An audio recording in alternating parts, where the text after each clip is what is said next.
ठीक आहे. 7:43 झालेले आहेत. आपल्याला एक साधारण अंदाजे 10-12 मिनिट आपण डिले झालेलो आहोत. एनिवे थोडासा एक इंटरनेटचे इश्यूज असतात, त्यामुळे काही ना काही अडचण येते. आपण आता सुरुवात करूया. ओके. सर्वांना नमो बुद्धाय व सविनय सप्रेम जय भीम. आपण साधारण 1 महिन्यापूर्वी हा उपक्रम सुरू केला.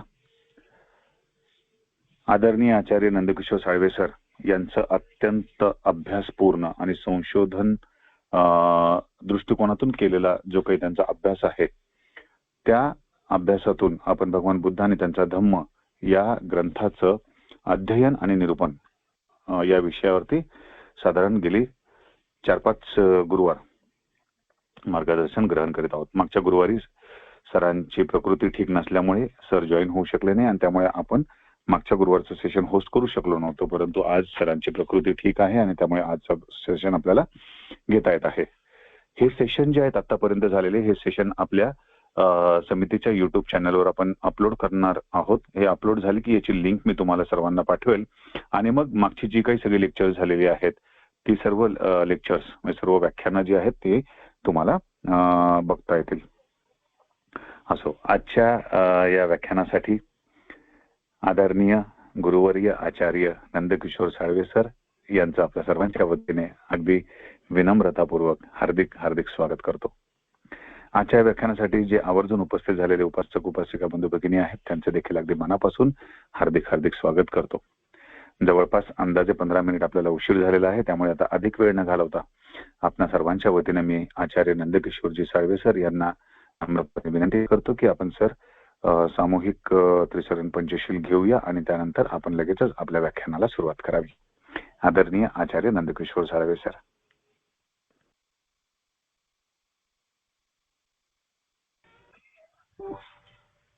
येतो आवाज सर? हो सर, आवाज येतो आहे. ओके. कॅमेरा तुम्ही म्यूट केलेला आहे का? Camera okay sir. Camera okay म्हणजे मी बंद नाही केलेला. हा नाही का? नाही नाही. Okay okay. हा हा हा. तुम्ही माझ्याकडनं कॅमेरा ऑफ करा आणि पुन्हा ऑन करा, सुरू होऊन जाईल सर. ओके. आता दिसतो का बघा? एक सेकंद. ओके, मला अजून व्हिजिबल नाहीये, अजूनपर्यंत दिसत नाहीये. ओके, इतर सदस्यांना हो चालेल सर, सुरुवात करूया sir. Yes please. Okay okay, चला सुरू करूया.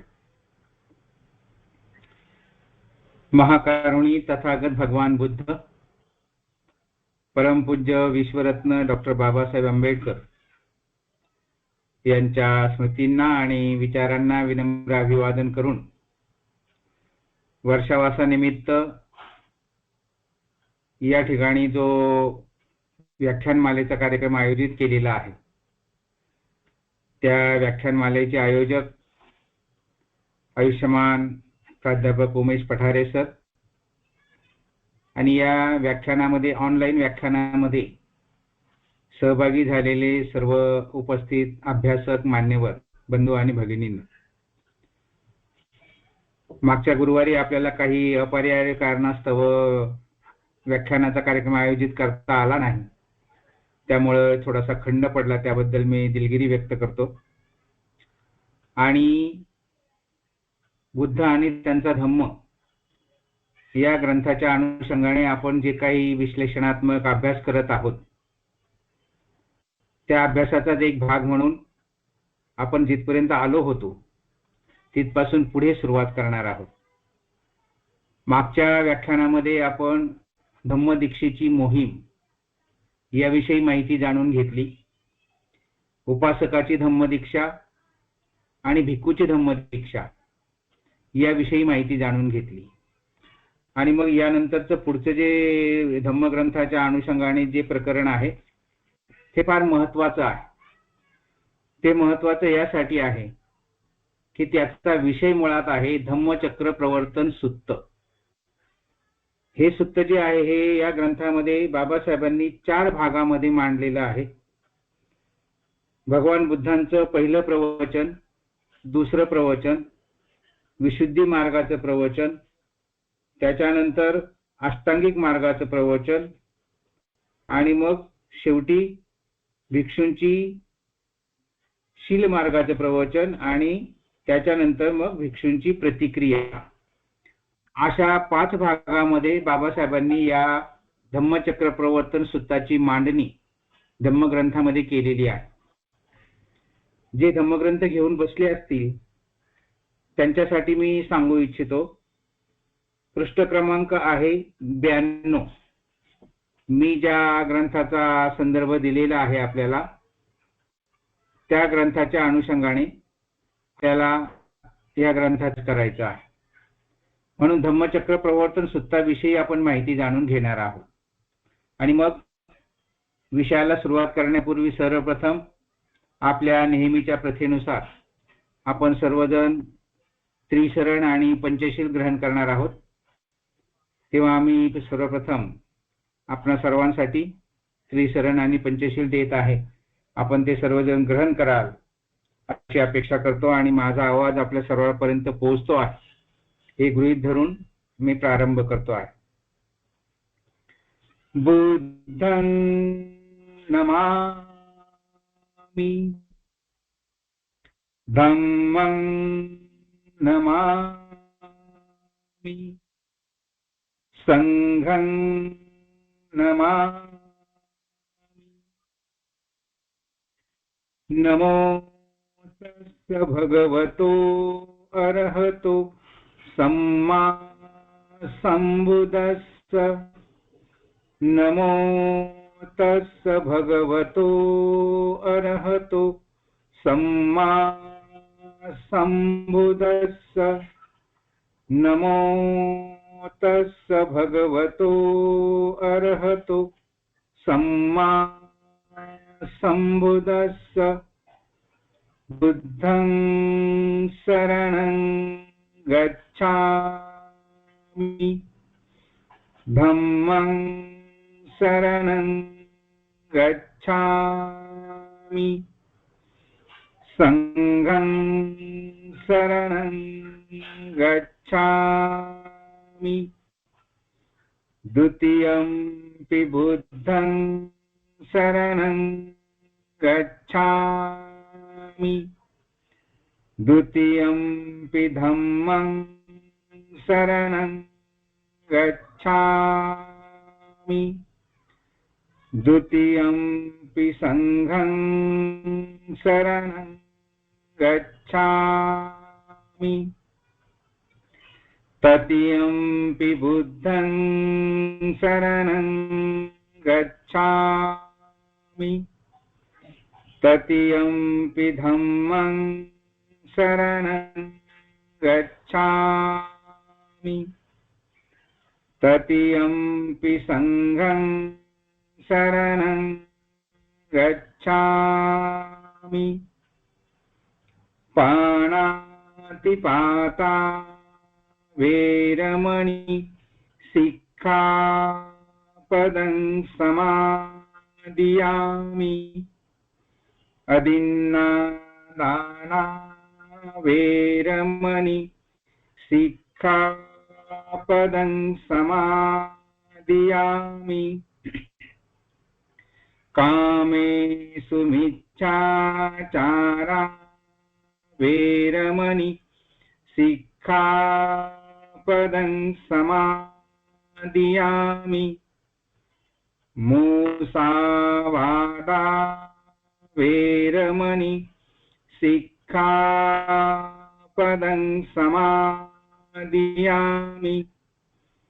सुरामेरयमज्ज पमादत्थाना वेरमणि सिक्खापदं समादियामि. साधु साधु साधु.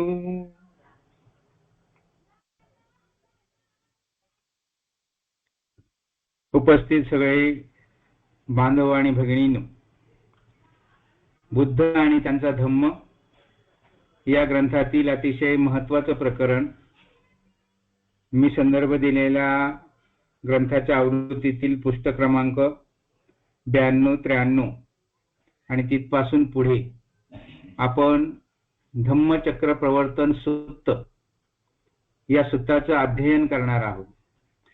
अतिशय महत्त्वाचा असा हा विषय आहे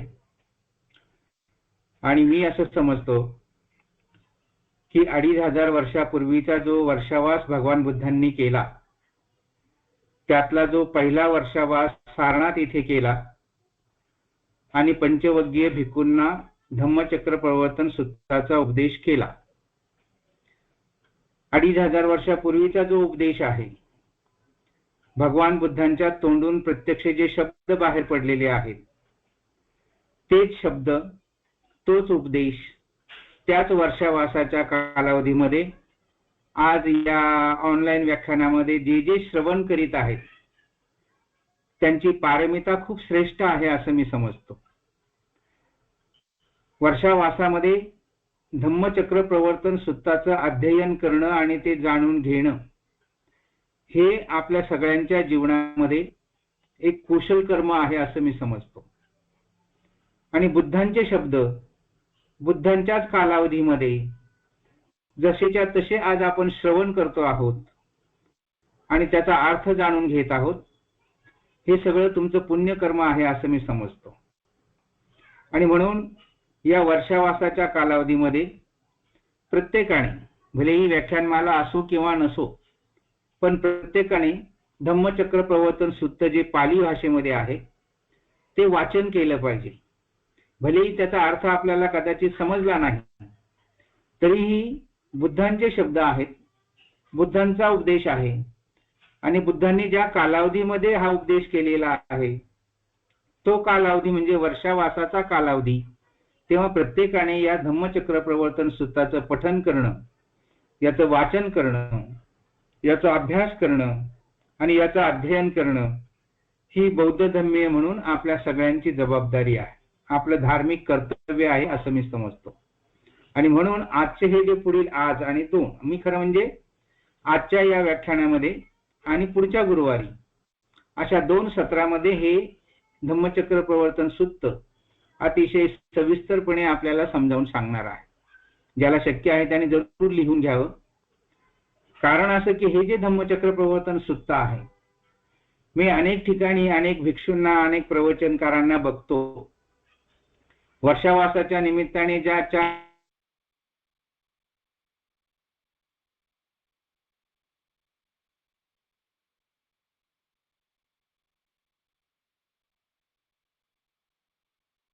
घटी पौर्णिमेला धम्मचक्र प्रवर्तन सूत्राचा उपदेश केला एवढं सांगून सगळे प्रवचनकार पुढे जातात.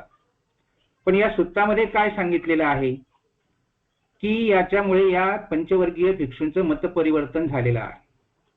फार मोठा इतिहास आपल्याला लाभलेला आहे सम्यक परिवर्तनाचा. सम्यक परिवर्तन म्हणजे पूर्ण अर्थाने झालेलं आपलं मानसिक परिवर्तन. हे जे पंचवर्गीय भिक्खू आहेत, हे भिक्खू अतिशय कर्मठ असे ब्राह्मण होते, कर्मकांड करणारे होते, वैराग्य मार्ग धारण केलेले होते, बुद्धांबरोबर 6 वर्ष तपश्चर्या करणारे होते आणि अशा कर्मठ भिक्षूंचं मत परिवर्तन होऊन ते बुद्धांना शरण आले आणि बुद्धांचा धम्म त्याने अनुसरला. याचा अर्थ या धम्मचक्र प्रवर्तन सूत्रामध्ये तेवढं सामर्थ्य आहे. माणसाचं मानसिक सम्यक परिवर्तन करण्याचं सामर्थ्य या धम्मचक्र प्रवर्तन सूत्रामध्ये आहे. आणि मग ज्या अर्थी हे 5 भिक्षू, हे 5 कर्मठ ब्राह्मण हे सूत्र ऐकल्यानंतर बुद्धांना शरण येतात, आपला पारंपरिक धर्म सोडून देतात आणि बुद्धांचा धम्म स्वीकारतात, इतकं त्यांचं परिवर्तन झालं. याचा अर्थ त्यांचं सम्यक परिवर्तन झालं. सम्यक परिवर्तन म्हणजे पुन्हा आपल्या पारंपरिक धर्माकडे वळून बघायचं नाही किंवा त्याचं अनुसरण करायचं नाही. आपल्याला हा फार मोठा वारसा लाभलेला आहे बांधवांनो आणि भगिनींनो, की या पंचवर्गीय भिक्खूंनी एकदा बुद्धांचा धम्म स्वीकारला, धम्मचक्र प्रवर्तन सूत्र ऐकलं, बुद्धांना शरण गेले, धम्मदीक्षा घेतली आणि बुद्धांचा धम्म स्वीकारल्यानंतर ते आपल्या पारंपरिक वैदिक धर्माकडे पुन्हा कधीही वळाले नाहीत याचा अर्थ त्यांचं सम्यक मनपरिवर्तन झालेलं आहे, मतपरिवर्तन झालेलं आहे. ही पहिली गोष्ट.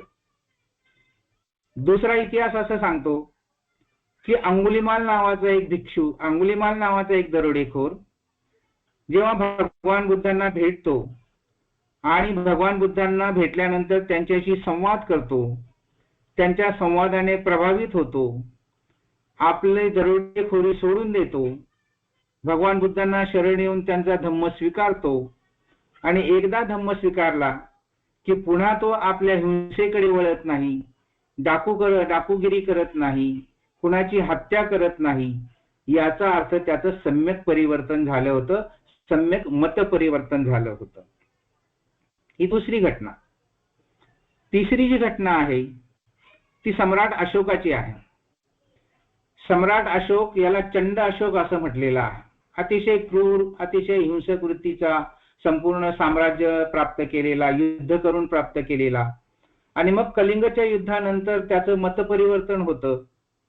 तो बौद्ध धम्म स्वीकारतो आणि बौद्ध धम्म स्वीकारल्यानंतर पुन्हा कधीही शस्त्र हातात घेत नाही. याचा अर्थ त्याचं सम्यक मतपरिवर्तन झालेलं आहे, मनपरिवर्तन झालेलं आहे. आणि मग चौथी घटना आपण येतो ती डॉक्टर बाबासाहेब आंबेडकरांकडे. बाबासाहेब आंबेडकरांनी 1956 मध्ये आपला पारंपरिक धर्म सोडून बौद्ध धम्माची दीक्षा घेतली आणि मग आम्हालाही बौद्ध धम्माची दीक्षा दिली. परंतु एकदा धम्म दीक्षा घेतल्यानंतर ते पुन्हा चुकूनही हिंदू धर्माकडे वळाले नाहीत. याचा अर्थ बाबासाहेब आंबेडकरांचं सम्यक मतपरिवर्तन झालं, सम्यक मनपरिवर्तन झालं. ही चौथी घटना.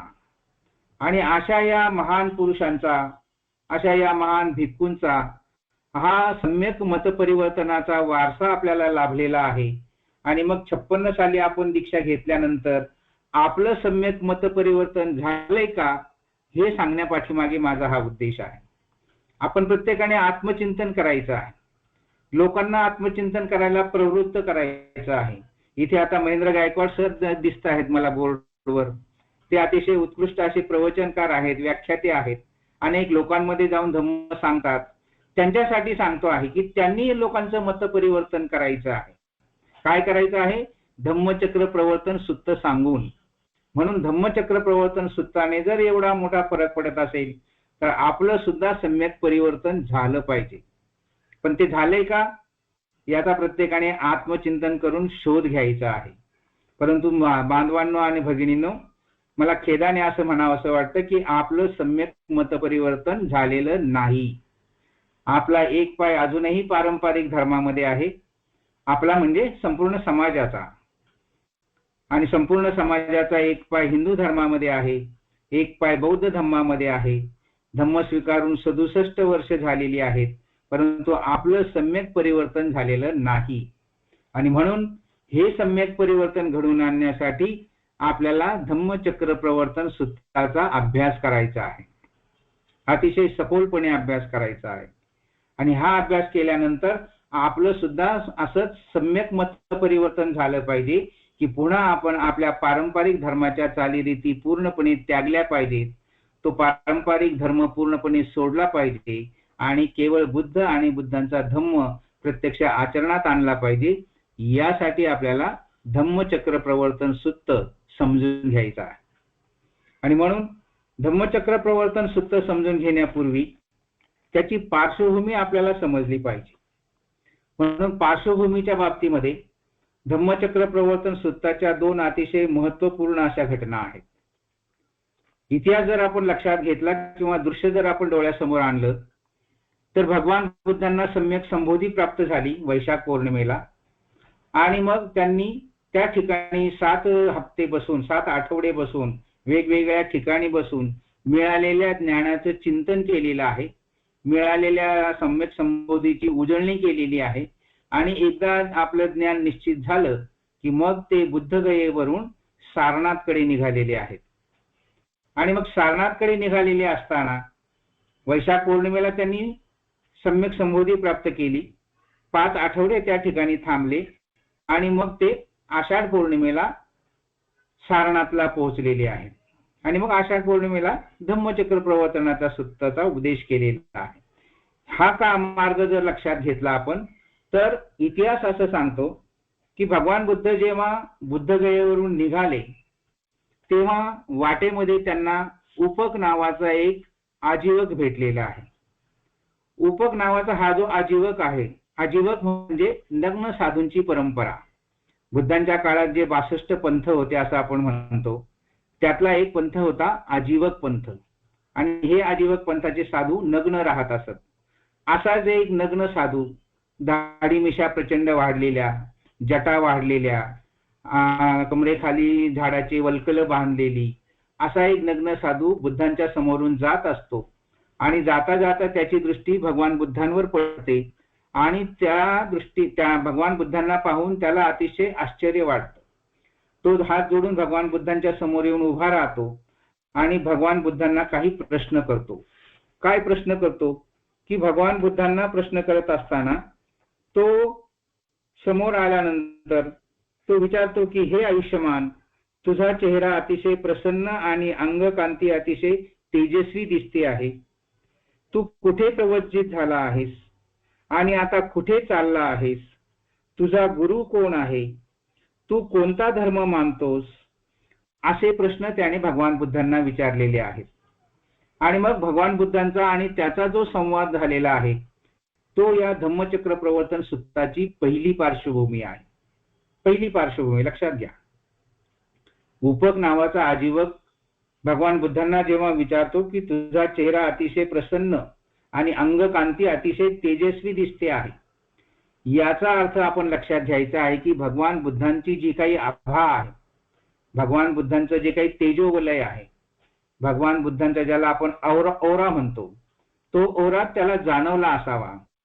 आणि ही जी अंगकांती तेजस्वी आहे म्हणून तो भगवान बुद्धांकडे आकर्षित झालेला असावा आणि आकर्षित होऊन त्याने भगवान बुद्धांशी संवाद केलेला आहे. आणि हा संवाद जो आहे हा आपल्या अभ्यासकांच्या दृष्टीनं अतिशय महत्वाचा आहे. पालीमध्ये तो संवाद आहे, तो संवाद वाचून मी त्याचा मराठी अर्थ तुम्हाला सांगणार आहे. त्याचे जे प्रश्न आहेत तो म्हणतो की तू कुठे प्रवज्जित झालास आणि आता कुठे चाललास? तुझा गुरु कोण आहे आणि तू कोणता धर्म मानतोस? असे जे प्रश्न त्याने केले उपकाने, त्यावर भगवान बुद्धांनी त्याला उत्तर दिलेलं आहे. ती जी गाथा आहे ती गाथा याप्रमाणे आहे.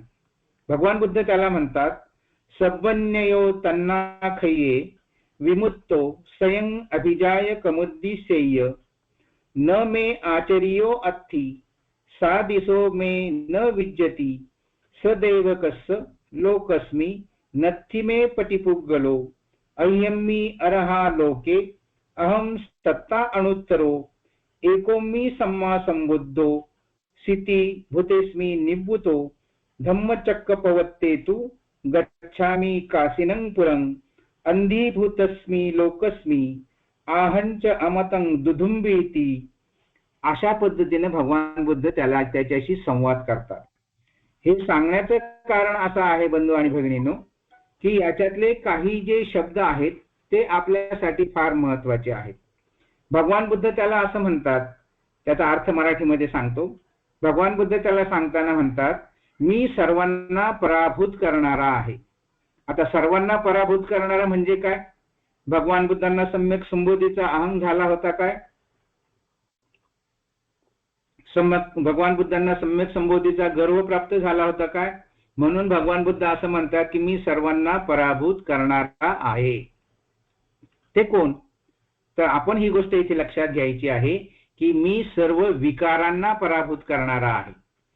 माणसामध्ये जे काम, क्रोध, मोह, मद, मत्सर, द्वेष, अहंकार, संशय, लोभ, अहंकार, नंतर वासना, संशय, या ज्या वृत्ती माणसामधल्या आहेत त्या सर्वांना मी पराभूत केले आहे. म्हणजे सर्व विकारांना पराभूत केले आहे. म्हणून बुद्ध प्रथम त्याला सांगतात की मी सर्वांना पराभूत करणारा आहे, मी सर्वांना जाणणारा आहे. सर्व धर्मापासून म्हणजे मानवी स्वभावापासून, मानवी वृत्तीपासून निर्लेप झालेला आहे. निर्लेप म्हणजे इथे म्हटले अनुपलितो. अनुपलितो म्हणजे निर्लेप. निर्लेप म्हणजे न माखलेला आहे. मी सर्वांचा त्याग केला असून मी तृष्णेचाही क्षय केला असल्यामुळे मी पूर्णपणे मुक्त झालेलो आहे. मी स्वतःच सर्वश्रेष्ठ ज्ञान प्राप्त केले असून माझा कोणीही गुरु नाही. हे पहिलं वाक्य लक्षात ठेवायचं आहे. भगवान बुद्ध त्याला सांगताना म्हणतात, न मे आचर्यो अथी. पाली शब्द आहे. न मे, मे म्हणजे मला, न म्हणजे नाही, आचर्यो म्हणजे आचार्य, गुरु, अथी म्हणजे आहे, मला कोणीही गुरु नाही. न मे आचर्यो अथी, मला कोणीही गुरु नाही. हे भगवान बुद्धांनी स्वतः केलेलं उदाहरण आहे. पुढे भगवान बुद्ध म्हणतात, या लोकांमध्ये आणि देवतांमध्ये माझ्यासारखा कोणीही ज्ञानी मनुष्य नाही, माझ्यासारखा कोणीही शास्त्रा नाही. ते म्हणतात, अहं सत्ता अनुत्तरो, मी सर्वश्रेष्ठ शास्त्रा आहे. आणि महत्वाचं वाक्य पुढे ते म्हणतात, एको मी सम्मा संबुद्धो, म्हणजे मीच एकटा सम्यक संबुद्ध असून मी शांती आणि निर्वाण प्राप्त केलेले आहे. आणि महत्वाचं वाक्य अजून पुढे ते म्हणतात, धम्मचक्र पवत्तेतु गच्छामी काशीनं पुरं. आणि ते म्हणतात, धम्मचक्र प्रवर्तन करण्यासाठी मी काशी नगराला जात आहे. हा जो संवाद आहे त्याच्यातली ही 3 वाक्य फार महत्वाची आहे.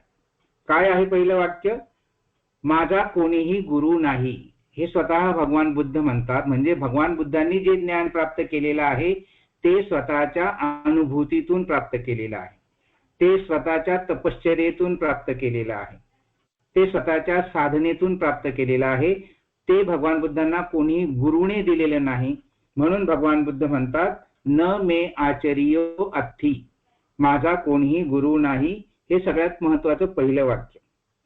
दुसरं वाक्य भगवान बुद्ध म्हणतात, एको मी सम्मा संबुद्धो, मीच एकटा सम्यक संबुद्ध आहे.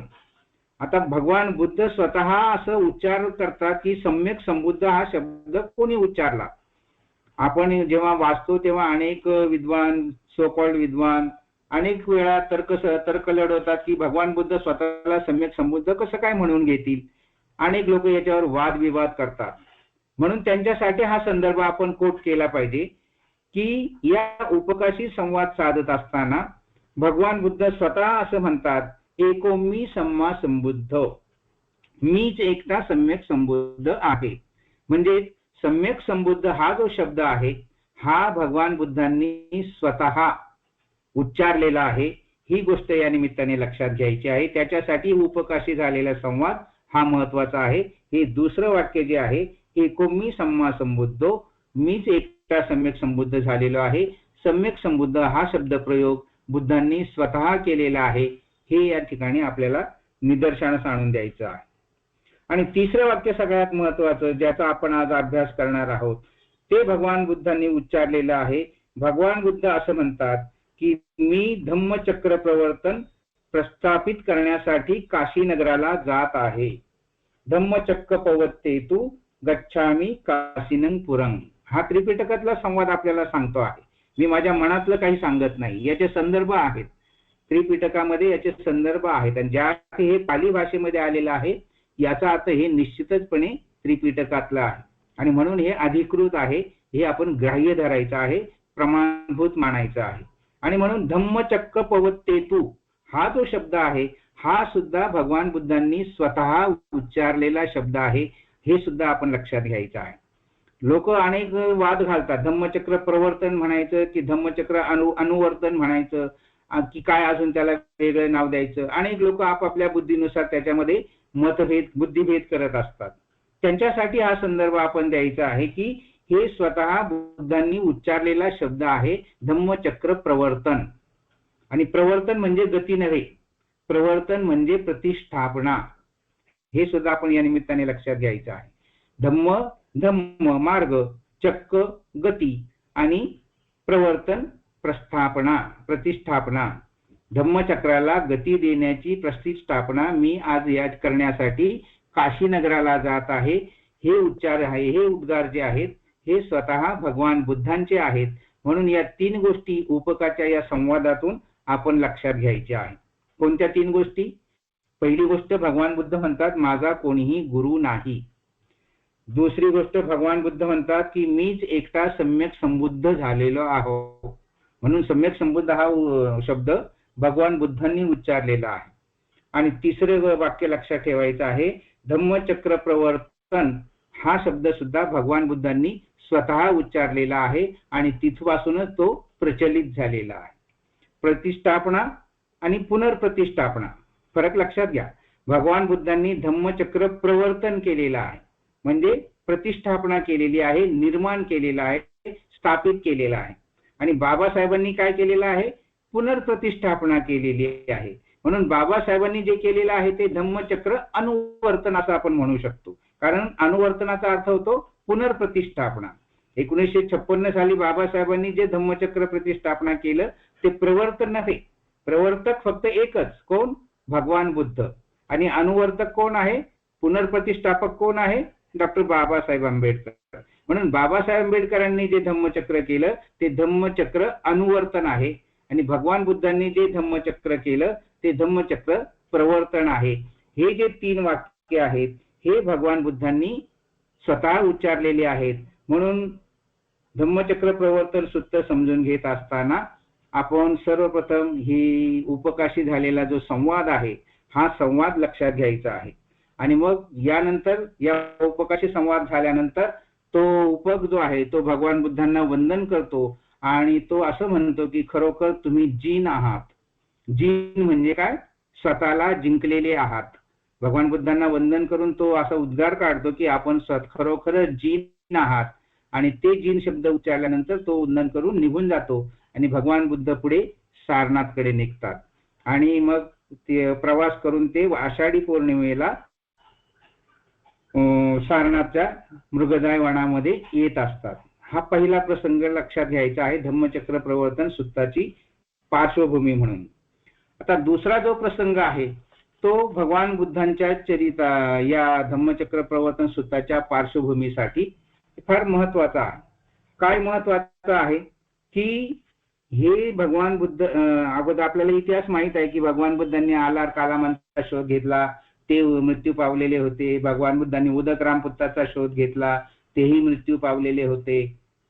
मग भगवान बुद्धांनी सुजाताची भेट घेतली, तिला त्या ठिकाणी एक महासमय सूत्राचा उपदेश केला आणि मग ते सारनाथकडे निघाले आणि आषाढ पौर्णिमेला सारनाथला पोहोचले. आता सारनाथला पोहोचल्यानंतर ज्या मृगदाय वनामध्ये ते जात होते त्या मृगदायमध्ये हे पंचवर्गीय भिक्खू त्या ठिकाणी तपश्चर्या करत होते. हे जेव्हा भगवान बुद्धांनी जाणलं तेव्हा ते त्यांना भेटण्यासाठी निघाले. आणि मग दुसरा जो प्रसंग आहे तोही तितकाच महत्वाचा आहे की भगवान बुद्धांना दुरूनच येताना पाहून हे पंचवर्गीय भिक्षू म्हणतात की अरे हाच तो भिक्षू आहे जो आपल्याला सोडून निघून गेला, ज्याने अन्नप्राशन केलं, ज्याने खऱ्या अर्थाने जो भ्रष्ट झाला आणि त्याच्यामुळे आपल्याला याला सोडून दिलं होतं, आपण याच्यावर रागावलो होतो आणि हा भ्रष्ट होऊन निघून गेला, तोच सिद्धार्थ गौतम आता इकडे येतो आहे, त्याचं आपण स्वागत करायचं नाही. हा दुसरा प्रसंग धम्मचक्र प्रवर्तन सूत्राच्या पार्श्वभूमीसाठी फिरत आहे. म्हणून त्या ठिकाणी जेव्हा भगवान बुद्धांनी हे सगळं पासराशी सूत्र नावाचं एक सूत्र आहे त्याच्यामध्ये सांगितलेलं आहे. स्वतः भगवान बुद्धांनी भिक्षूंना उपदेश करताना सांगितलेलं आहे. काय म्हणतात भगवान बुद्ध, तेव्हा मी भिक्खूंनो फिरत फिरत चारिका करीत वाराणसीच्या मृगदाय वनामध्ये ऋषीपतन येथे जेथे पंचवर्गीय भिक्खू तपश्चर्या करीत होते तेथे पोहोचलो. भिक्खूंनो, त्या पंचवर्गीय भिक्खूंनी मला दुरूनच जवळ येताना पाहिले. मला पाहून ते एक दुसऱ्याला म्हणू लागले, अरे हा तर श्रमण गौतम आहे, जो खऱ्या मार्गाला सोडून इकडच्या तिकडच्या साधना करण्याच्या मागे लागला होता, ज्यांनी अन्नप्राशन करून वैराग्य मार्ग सोडला होता, जो खऱ्या मार्गाला सोडून भटकत गेला. म्हणून तो इथे आल्यावर आपण त्याला नमस्कार करू नये, आपण त्याचे स्वागत सुद्धा करू नये, पुढे जाऊन त्याचे भिक्षापात्र आणि चिवर सुद्धा सावरून धरू नये, परंतु त्याला बसण्यासाठी एक आसन द्या. त्याची इच्छा असेल तर तो इथे बसेल. परंतु भिक्खूंनो, जसा मी त्यांच्याजवळ चालत जाऊ लागलो तसे ते पंचवर्गीय भिक्खू आपल्या बोलण्यावर स्थिर राहू शकले नाही. माझ्याकडे खरं म्हणजे हा संवाद पाली भाषेमध्ये सुद्धा आहे, परंतु मुद्दा मी आता ते वेळेअभावी टाळतो आणि मराठीतला हा संवाद आपल्यासाठी सांगतो आहे.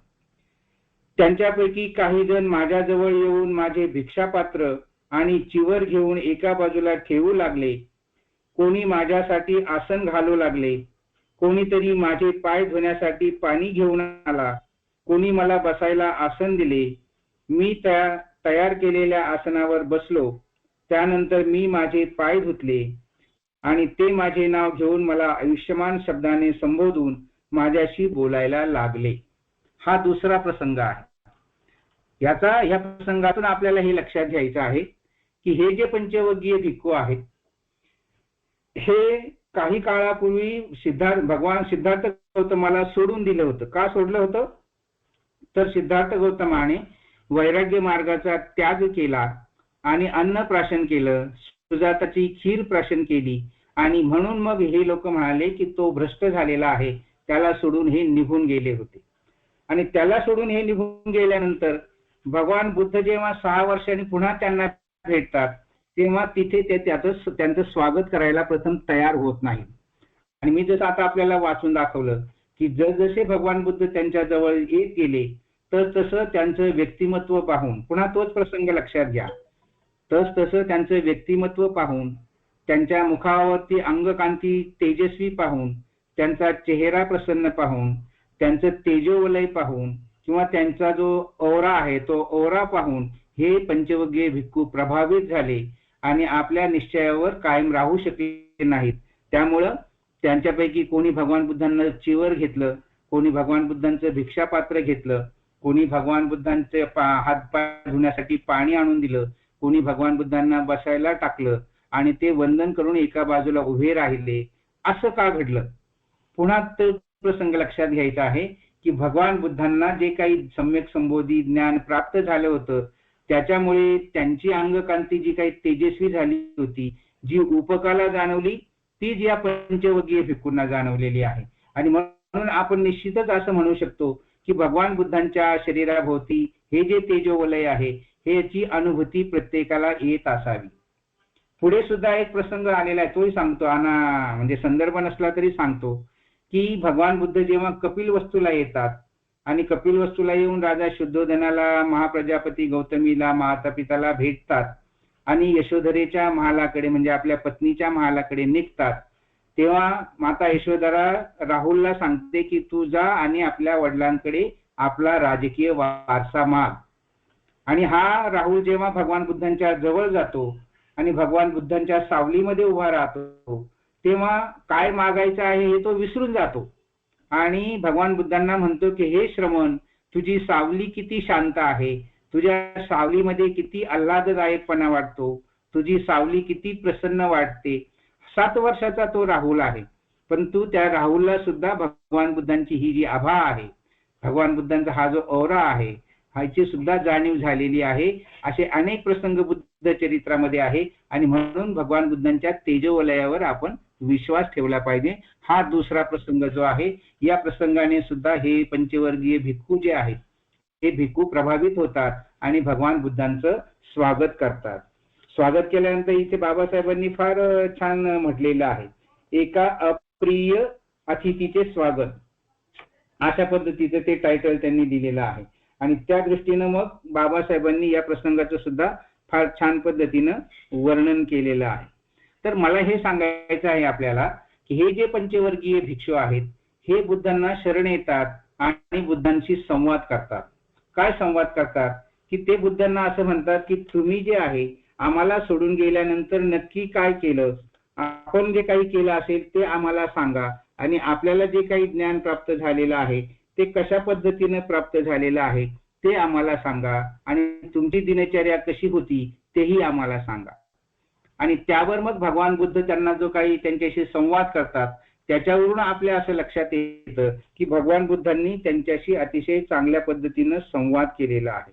आणि हा संवाद करत असताना भगवान बुद्ध त्यांना प्रश्न करतात की मी भोजन ग्रहण केल्यामुळे तुम्ही माझ्यावर रागावले आणि मला सोडून गेले, पण मला सोडून गेल्यानंतर तुम्ही स्वतः काय केलं? आज 6 वर्षानंतर जेव्हा आपण भेटतो आहोत तेव्हा तुम्ही अतिशय सुदृढ दिसता आहात, तुम्ही सशक्त दिसता आहात. याचा अर्थ तुम्ही सुद्धा भोजन करूनच तपश्चर्या केलेली असावी. आणि मग या पद्धतीने ते होकार देतात की हो, आम्ही सुद्धा भोजन केलं, आम्हाला तुमच्यावर रागवण्याचा काही अधिकार नाही.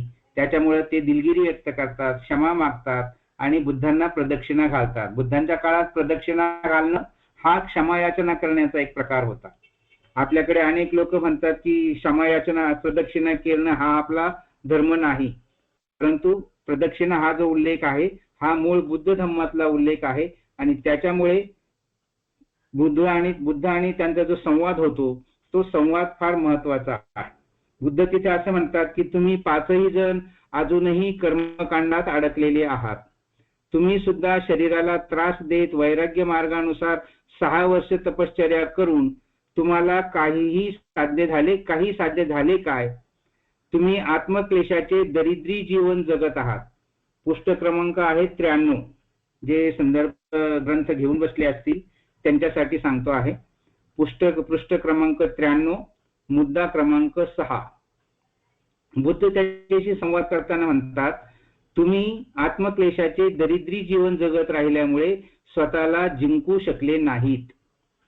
असं जेव्हा म्हणतात तेव्हा त्यांच्या लक्षात येतं की आपलं काहीतरी चुकलेलं आहे, आपण काहीतरी चुकीच्या मार्गाला गेलेलो आहोत. शारीरिक कष्ट जे आहेत, शारीरिक गरजेनुसार जे अन्न खायला हवं होतं ते अन्न आपण खायला पाहिजे होतं असं सुद्धा त्यांना पटतं.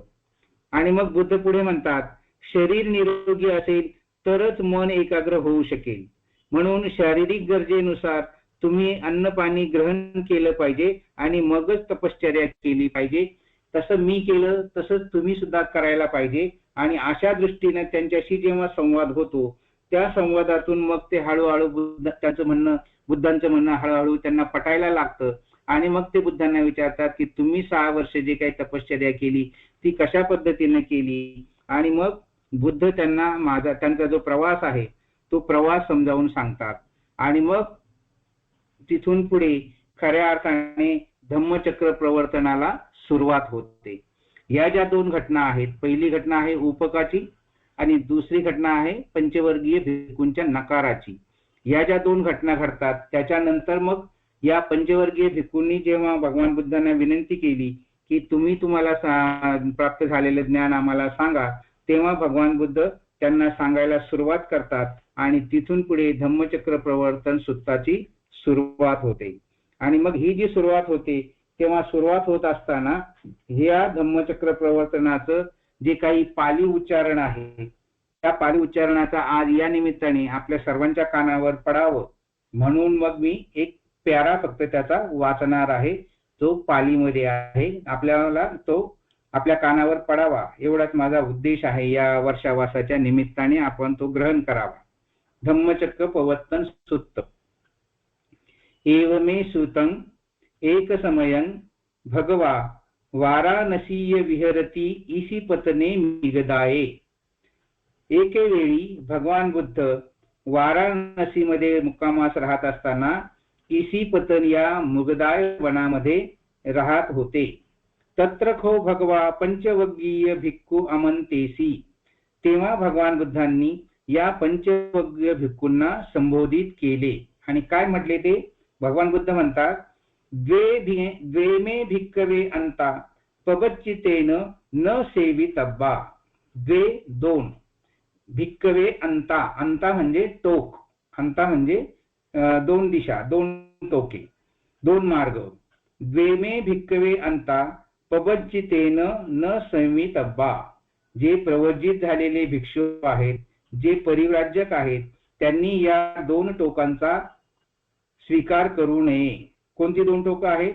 यो चाय कामेषु कामसुखल्लिकानुयोगो हीनो गम्मो पोथुजनिको अनारियो अनत्थ संहितो यो चायं अत्तकीलमत्थानुयोगो दुःखो अनारियो अनत्थ संहितो.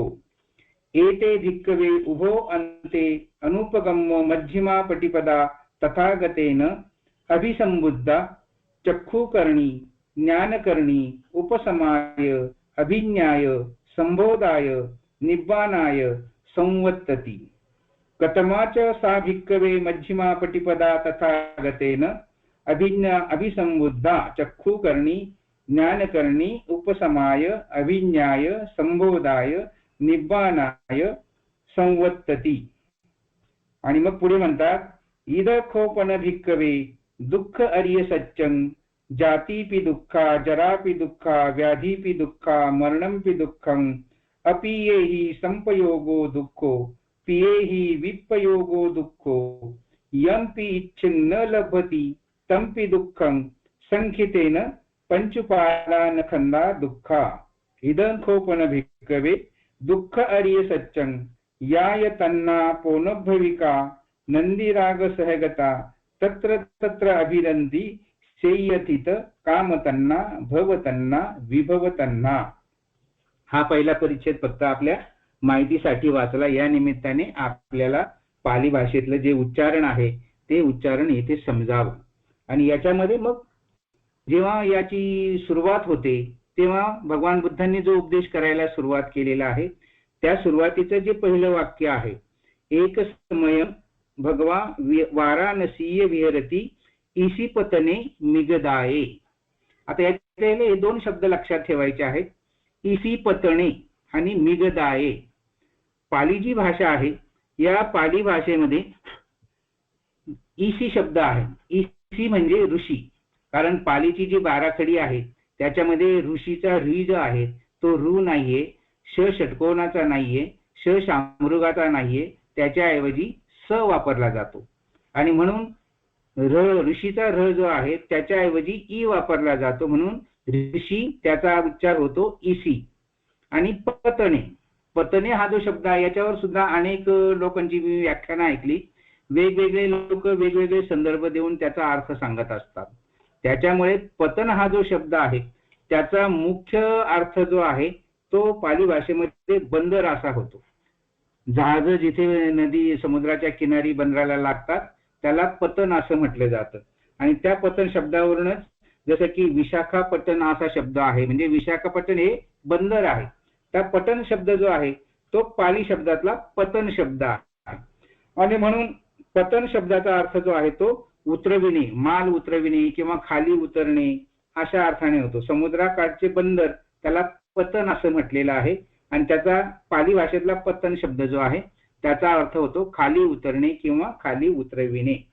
मग मूळ शब्द जो पतन आहे त्याची पार्श्वभूमी अशी आहे की भगवान बुद्धांच्या काळामध्ये हे जे ईसीपतन वन आहे तिथे अनेक प्रकारचे भिक्षू, तुम्ही जर धम्मगिरीमध्ये जाऊन जर तिथली चित्र बघितले तर त्याच्यामध्ये ह्या मृगदाय वनाचं एक चित्र दाखवलेलं आहे, ऋषीपतन वनाचं एक चित्र दाखवलेलं आहे, अनेक झाडं दाखवलेली आहे आणि प्रत्येक झाडाखाली एक एक भिक्षू स्वतंत्रपणे ध्यानमग्न होऊन बसलेला आहे. तर हे जे ईसीपतन वन होतं या वनामध्ये अनेक भिक्षू ध्यान साधनेसाठी येत होते. तिथे सगळ्या प्रकारच्या सुविधा होत्या, तिथे पाणी होतं, बाग बगीचे होते, घनदाट झाडी होती, हवा प्रसन्न होती. अशा सगळ्या सुविधा असल्यामुळे तिथे हे जे ऋषीमुनी आहेत हे ध्यान साधनेसाठी तिथे येत असत. परंतु पतन शब्द वापरलेला आहे. पतन का वापरलेला आहे तर त्या काळामध्ये जे रिद्धी सिद्धी प्राप्त झालेले भिक्षू होते हे भिक्षू आकाशमार्गे यायचे अशी एक धारणा त्या ठिकाणी होती. ज्याला रिद्धी सिद्धी प्राप्त झाली तो आकाशमार्गे जात येत होता. महामोगलायनाच्या चरित्रामध्ये असं म्हटलेलं आहे की महामोगलायनला सुद्धा रिद्धी सिद्धी प्राप्त झाली होती आणि तो हवेत तरंगून आकाशमार्गे इकडून तिकडे परिभ्रमण करत होता. परंतु बुद्धांनी त्याला मना केल्यानंतर मग त्याने ते बंद केलेलं आहे. मुद्दा असा आहे की ज्यांना रिद्धी सिद्धी प्राप्त होत होती ते आकाशमार्गे येऊन त्या ठिकाणी खाली उतरत होते. म्हणून हे जे ऋषी जिथे उतरायचे त्याला ऋषीपतन असं म्हटलेलं आहे, ईसीपतन असं म्हटलेलं आहे. म्हणून पतन शब्दाचा अर्थ खाली उतरणे. मग कुठे उतरत होते तर मृगदाय, मृगदाय शब्द म्हटलेला आहे. अनेक लोक, मी पण आता म्हणालो की मृगदाय वन, ऍक्च्युली मृग आणि दाय असे दोन शब्द आहेत. मृग शब्दाचा अर्थ सगळ्यांना माहित आहे की हरिण, आणि दाय हा पाली शब्द आहे त्याचा अर्थ होतो वन. ज्या ठिकाणी या हरणांना अभय मिळत होतं, ज्या ठिकाणी या हरणांचं संरक्षण होत होतं, त्याच्यामुळे या वनामध्ये अनेक हरणं आश्रयाला राहत होते. इकडून तिकडे स्वैराच्या मुक्त फिरत होते आणि त्या ठिकाणी त्यांचा अभय मिळाला असल्यामुळे अभयदान त्यांना मिळालं असल्यामुळे या वनाला मृगदाय असं म्हटलेलं आहे. परंतु मृगदाय वन जेव्हा आपण असं म्हणतो तेव्हा मृग वन वन असा अर्थ होतो, त्याचा डबल अर्थ होतो, कारण दाय शब्दाचाच मुळात अर्थ होतो वन. म्हणून हे जे मृगदाय आहे म्हणजे वन आहे, हे ऋषींना ध्यान साधनेसाठी सोयीचं असल्यामुळे ते ऋषी त्या ठिकाणी येत होते. आणि म्हणूनच हे पंचवर्गीय भिक्षू सुद्धा वेगवेगळ्या झाडाखाली बसून वैराग्य मार्गाची तपश्चर्या करत होते. आणि ही तपश्चर्या करत असताना आषाढी पौर्णिमेच्या दिवशी भगवान बुद्ध त्यांना भेटलेले आहेत आणि मग त्यांच्याशी हा संवाद होतो आहे. आणि म्हणून या धम्मचक्र प्रवर्तन सूत्राची सुरुवात करत असताना असं म्हटलेलं आहे की एक एव मे सूतम एक समयम भगवा वाराणसी विहरती ईशिपतने मृगदाये. आणि मग त्या ठिकाणी या मृगदाय मध्ये येऊन त्या पंचवर्गीय भिक्षूंना भेटले, असा त्या ईशिपतन आणि मृगदाय या दोन शब्दांचा अर्थ आहे. हा तिसरा मुद्दा लक्षात घ्यायचा आहे. म्हणून अशा निसर्गरम्य ठिकाणी भगवान बुद्धांना ते पंचवर्गीय भिक्षू भेटल्यानंतर ते प्रश्न करतात. तर त्यांनी प्रश्न केलेला आहे पृष्ठ क्रमांक 93 आणि मुद्दा क्रमांक 1. काय प्रश्न केला? तपश्चर्येवर तुमचा अजूनही विश्वास आहे का? का असं विचारलं? कारण सिद्धार्थ गौतमाने वैराग्य तपश्चर्या करत असताना ती अर्ध्यावरच सोडून अन्नप्राशन केलं होतं. म्हणून हे भिक्षू त्यांना विचारतात की तपश्चर्येवर तुमचा अजूनही विश्वास आहे का? आणि त्यावर जे उत्तर भगवान बुद्धांनी दिलेलं आहे ते उत्तर म्हणजे धम्मचक्र प्रवर्तनाची सुरुवात आहे. आणि जसं मी इथे वाचलं त्या वाचण्यानुसार भगवान बुद्ध त्यांना जेव्हा समजावून सांगतात तेव्हा हे समजावून सांगत असताना बुद्धांनी अशी सुरुवात केली की बघा, तुम्ही जे तपश्चर्या करता आहात या तपश्चर्येचा प्रकार वेगळा आहे आणि मी जी तपश्चर्या केली त्याचा प्रकार वेगळा आहे. म्हणून भगवान बुद्ध त्यांना सांगताना म्हणतात की भिक्षूंनो, आपण दोन टोकांनी भिक्षूंनी जगता कामा नये. आता भगवान बुद्धांनी भले इथे भिक्षूंना उपदेश केला असेल, परंतु आज आपण त्यांचा उपदेश जेव्हा अभ्यासतो तेव्हा हे नियम आपल्यासाठी सुद्धा लागू पडतात. मग बुद्धांच्या काळामध्ये जे लोक जगत होते, बुद्धांच्या काळामध्ये जे भिक्षू जगत होते ते कशा प्रकारे जगत होते, तर त्याचं बाबासाहेबांनी या ग्रंथामध्ये विश्लेषण करताना म्हटलेलं आहे की दोन टोकं होती. दोन टोकं कोणती होती? पहिलं टोक होतं काम सुखलिकानु योगो, म्हणजे काम वासनेत गुंतून पडणे. आणि दुसरं टोक होतं अत्तकील मत्तानु योगो, म्हणजे स्वतःच्या शरीराला अधिकाधिक त्रास देणे. हे दोन टोकं होती. म्हणजे काही बुद्धाच्या काळातला जो समाज आहे, बुद्धाच्या काळातली जी जनता आहे, जे लोक आहेत, ते या दोन टोकामध्ये जगत होते. कोणती दोन टोकं होती? तर एक होतं की स्वतः कामभोगामध्ये गुंतून पडणं. म्हणजे कामभोगामध्ये म्हणजे केवळ विषय वासनेमध्ये नव्हे तर चंगळवादी जीवन जगायचं.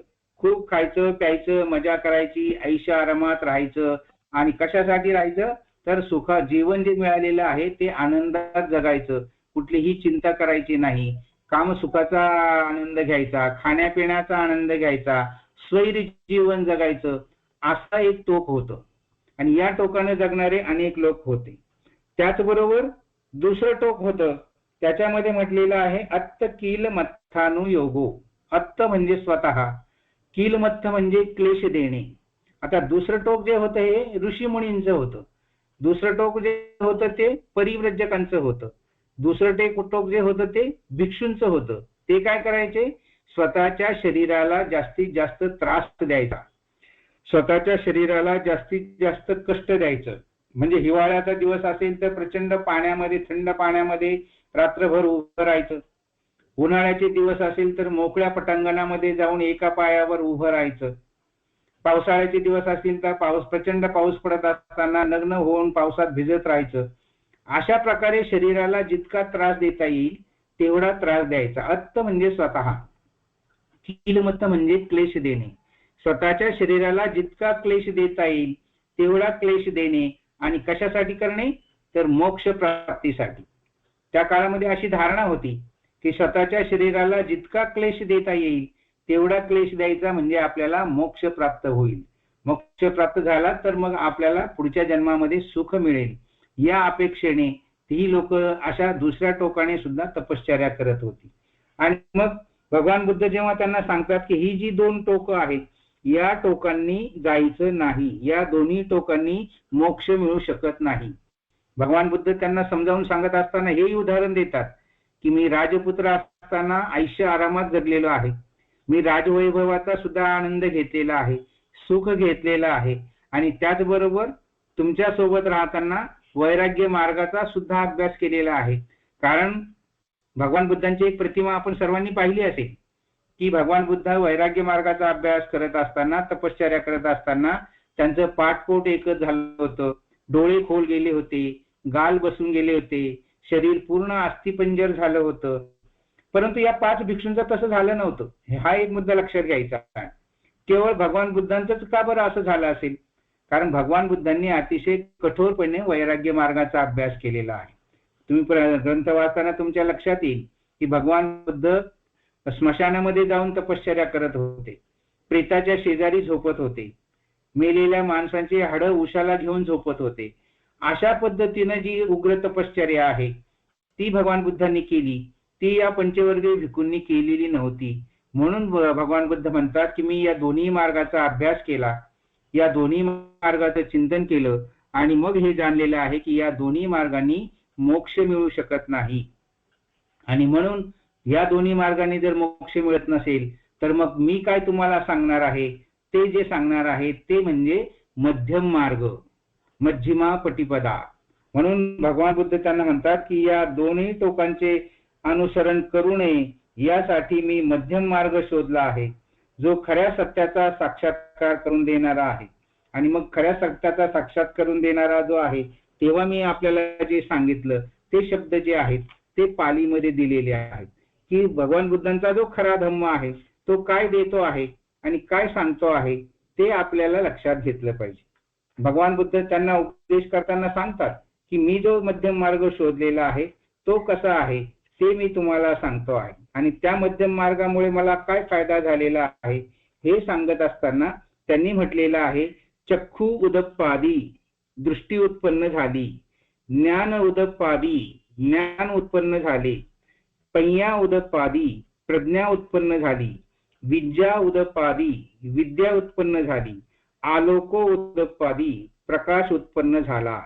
आणि म्हणून अशा पद्धतीनं भगवान बुद्धांना जे ज्ञान प्राप्त झालेलं आहे त्याचा भगवान बुद्धांनी या पंचवर्गीय भिक्खूंना उपदेश करायला सुरुवात केलेली आहे. आणि मग पहिलं भगवान बुद्धाची ही जी स्टेप आहे, लक्षात घ्या, धम्मचक्र प्रवर्तनाचा सुरुवात जेव्हा होते तेव्हा ऋषीपतन आणि मृगदाय या 2 शब्दांचा अर्थ स्पष्ट करून सांगितला पाहिजे. आणि मग भगवान बुद्ध स्वतः जेव्हा उपदेश करायला सुरुवात करतात तेव्हा पहिला मुद्दा जो आहे तो म्हणजे हे 2 टोकं, याला अंत शब्द वापरलेला आहे. ही जी 2 टोकं आहेत, 2 टोकं म्हणजे जीवन जगण्याचे 2 मार्ग, आणि हे जे 2 मार्ग आहेत त्याचे जे मार्गाची नावं आहेत ती आपल्याला सांगितली गेली पाहिजे. म्हणजे सुरुवात भगवान बुद्धांनी धम्मचक्र प्रवर्तनाची करताना या 2 मार्गाचा पहिल्यांदाच उल्लेख केलेला आहे. कारण का की हे जे पंचवर्गीय भिक्खू आहे हे या दुसऱ्या मार्गाचा अभ्यास करणारे होते. अत्त किल मत्थानु योगो, स्वतःच्या शरीराला जास्तीत जास्त त्रास देऊन मोक्ष कसा प्राप्त होईल याच्यासाठी हे प्रयत्न करत होते. आणि भगवान बुद्ध जेव्हा त्यांना सांगतात की 6 वर्ष तुम्ही या प्रकारे तपश्चर्या करू नये, तुम्हाला जर मोक्ष प्राप्त झालेला नाही याचा अर्थ तुम्ही दारिद्र्यात जीवन जगत आहात, आणि असं जीवन तुम्ही आयुष्यभर जरी जगले तरी तुम्हाला त्याचा फायदा होणार नाही. म्हणून मी जे आता सांगणार आहे, मी जी आता शिकवण देणार आहे तुम्हाला, ती शिकवण म्हणजे मी शोधलेला मध्यम मार्ग आहे. म्हणून पहिला मुद्दा धम्मचक्र प्रवर्तनाचा येतो तो म्हणजे हे 2 टोकांचं स्पष्टीकरण. हे 2 टोकांचं स्पष्टीकरण आपल्याला करता आलं पाहिजे. या 2 टोकांचं स्पष्टीकरण करत असताना बाबासाहेबांनी जे उल्लेख केलेला आहे धम्मग्रंथामध्ये त्याच्यामध्ये म्हटलेलं आहे की पहिला जो भाग आहे त्या पहिल्या भागामध्ये म्हटलेला आहे काम सुखल्लिकानु योगो. हा कसा आहे तर हा आहे हिनो गम्मो पोथुज्जनिको अनारियो अनत्त संहितो, असा त्याचं स्पष्टीकरण. खूप डिटेल आहे ते, परंतु मी एवढं डिटेल वेळेअभावी सांगणार नाही. हिनो आहे, हिनो म्हणजे हीन वृत्तीचा आहे. या मार्गाने जे जातात ते हीन वृत्तीने जातात, हलक्या दर्जाचे लोक असतात म्हणून ते या मार्गाने जातात. गम्मो, गम्मो म्हणजे मूर्खपणा.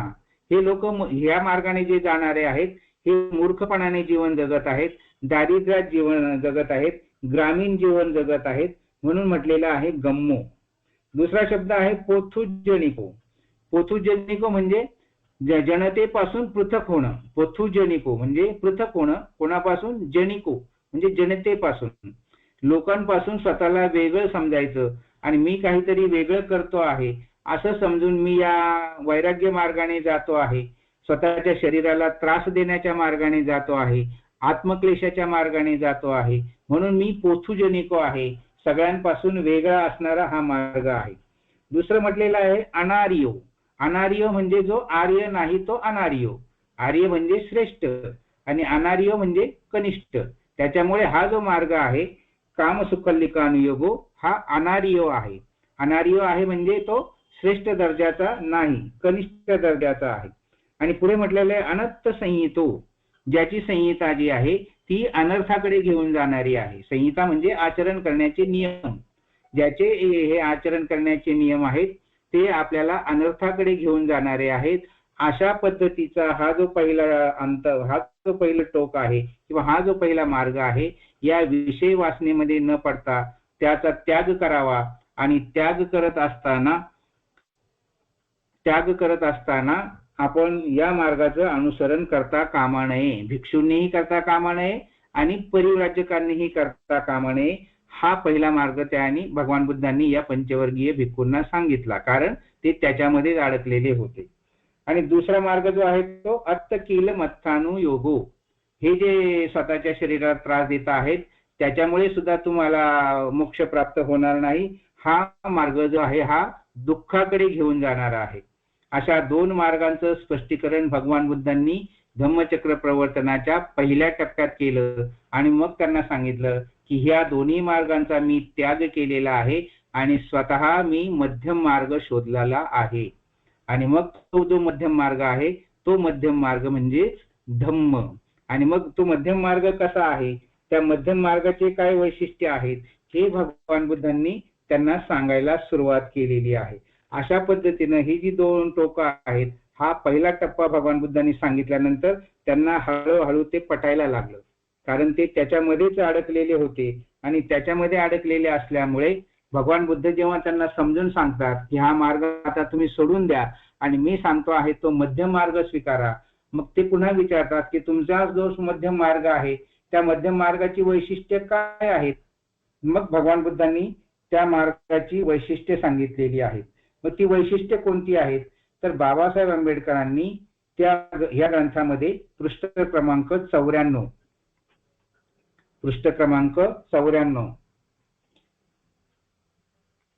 ज्यांनी धर्मग्रंथ सोबत ठेवलेला आहे त्यांच्यासाठी सांगतो आहे. आणि मुद्दा क्रमांक आहे 14, पृष्ठ क्रमांक 94, मुद्दा क्रमांक 14 मी वाचतो आहे. भगवान बुद्धांनी त्यांची विनंती मान्य केली. सुरुवातीलाच भगवान बुद्धांनी त्यांना सांगितले की आपला जो मार्ग जो धम्म आहे त्याला ईश्वर आणि आत्मा यांच्याशी काहीही कर्तव्य नाही, त्याचा मरणोत्तर जीवनाशी कसलाही संबंध नाही, तसेच त्या धम्माचा कर्मकांडाशीही काही संबंध नाही. माणूस आणि माणसाशी या जगातील नाते हा बुद्धांचा धम्माचा म्हणजेच माझ्या धम्माचा केंद्रबिंदू आहे. हे पंचवर्गीय भिक्खूंना बुद्ध सांगत आहे. बुद्धांनी सांगितले की आपल्या धम्माचे हे पहिले अधिष्ठान आहे. बघा, बुद्धाच्या धम्माचं पहिलं अधिष्ठान काय आहे, माणूस आणि माणसाशी या जगातील नाते हा बुद्धांच्या धम्माचा केंद्रबिंदू आहे. मनुष्य प्राणी दुःखात, दैन्यात आणि दारिद्र्यात राहत आहे, हे त्याचे दुसरे तत्व होय. हे सर्व जग दुःखाने भरले आहे आणि जगातून हे दुःख नाहीसे करणे हा एकच धम्माचा उद्देश आहे. यापेक्षा धम्म म्हणजे दुसरे तिसरे काहीही नाही. दुःखाचे अस्तित्व मान्य करणे आणि ते नष्ट करण्याचा मार्ग दाखविणे हाच भगवान बुद्धांच्या धम्माचा पाया आहे. महत्वाचं वाक्य आहे, बाबासाहेबांनी लिहिलेलं आहे. काय? दुःखाचे अस्तित्व मान्य करणे आणि ते नष्ट करण्याचा मार्ग दाखविणे हाच भगवान बुद्धांच्या धम्माचा पाया आहे. हाच एक केवळ धम्माचा पाया होऊ शकतो यावर त्यांचे समर्थन अवलंबून आहे. जो धर्म प्राथमिक गोष्टींचा स्वीकार करीत नाही तो धर्मच नव्हे. आणि मग खरोखरच हे परिव्राजक हो, जगातील दुःख आणि दुःखापासून मुक्तता करण्याचा उपाय हाच धम्माचा मुख्य प्रश्न आहे. हे ज्या श्रमणांना आणि ब्राह्मणांना समजत नाही ते माझ्या मते श्रमण आणि ब्राह्मण नव्हेत. याच जीवनात धम्माचा खरा खरा अर्थ काय आहे स्वतःला श्रेष्ठ समजणाऱ्यांना समजत नाही. मग नंतर परिव्राजकांनी बुद्धांना विचारले. काय विचारले? दुःखाचे अस्तित्व मान्य करणे आणि दुःख नाहीसे करणे हाच जर आपल्या धम्माचा पाया असेल तर आपला धम्म दुःख कसे नाहीसे करतो ते सांगा, असं परिव्राजकांनी विचारलेलं आहे. आणि मग त्यावर बुद्धांनी जे उपदेश केलेला आहे ती दुसरी स्टेप आहे, धम्मचक्र प्रवर्तनाची दुसरी स्टेप आहे. आणि ती जी दुसरी स्टेप आहे त्याच्यामध्ये भगवान बुद्ध म्हणतात की या धम्मानुसार जर प्रत्येकाने 1. पावित्र्याचा मार्ग अनुसरला, 2. सदाचरणाचा मार्ग स्वीकारला, 3. शील मार्गाचा अवलंब केला तर यामुळे दुःखाचा निरोध होईल. आणि त्यांनी सांगितले की अशा धम्माचा आविष्कार आपण केला आहे, अशा धम्माचा आपण शोध लावलेला आहे आणि या धम्माचा शोध लावल्याप्रमाणे मी तुम्हाला आता या धम्माचं सगळे माहिती जी आहे ती माहिती सांगणार आहे. पुन्हा ते म्हणतात असा कोणता मार्ग तथागतांनी शोधला आहे जो ज्ञान देणारा, दृष्टी देणारा, शांती देणारा, संबोधी देणारा व निर्माण प्राप्त करून देणारा आहे. यावर तथागतांनी अष्टांगिक मार्गाचा उपदेश केला आणि मग ते अष्टांगिक मार्ग काय आहे हे आपल्याला समजून घ्यायचं आहे. अशा पद्धतीने भगवान बुद्धांचा हा जो दुसरा टप्पा आहे हा चार आर्य सत्याचा आणि तिसरा टप्पा जो आहे तो आर्य अष्टांगिक मार्गाचा आहे. परंतु ही जी 4 आर्य सत्य आहेत, ही 4 आर्य सत्य जर आपल्याला समजून घ्यायची असतील तर ती कशा पद्धतीने समजून घ्यायची आहेत थोडक्यामध्ये सांगून मग आपण पूर्णविराम देऊ. मुद्दा असा आहे की ही जी 4 आर्य सत्य बुद्धांनी सांगितलेली आहेत या 4 आर्य सत्यांकडे जेव्हा आपण बघतो तेव्हा ही 4 आर्य सत्य कोणती आहेत एवढंच फक्त सांगून बुद्ध थांबले नाहीत, तर बुद्धांनी आपल्या या 4 आर्य सत्याचा उपदेश करत असताना, दुःखाचा उपदेश करत असताना त्यातून मार्ग सुद्धा काढलेला आहे. आणि तो मार्ग जो काढलेला आहे तोच सगळ्यांसाठी कसा लाभदायक आहे या दृष्टीने आपण भगवान बुद्धांच्या या 4 आर्य सत्यांकडे बघायची आहे. त्याचं कारण असं बांधवांनो भगिनींनो, दुःखाची व्याख्या स्पष्ट करून भगवान बुद्धांनी या 5 परिव्राजकांना 4 आर्य सत्य सांगितली. कोणती आर्य सत्य सांगितली मी पाली भाषेत जी आहे ती पुढच्या वेळेस सांगेल, पण आता फक्त मी तुम्हाला एक महत्त्वाचा टॉपिक सांगून थांबणार आहे. काय आहे की दुःखाचे अस्तित्व मान्य करणे म्हणजे काय? दुःख आहे हे मान्य करणे. दुसरं जे आर्य सत्य आहे दुःखाच्या निर्मितीचे कारण, म्हणजे दुःखाच्या निर्मितीचे कारण भगवान बुद्धांनी काय सांगितलेलं आहे? तृष्णा सांगितलेला आहे, अविद्या सांगितलेला आहे.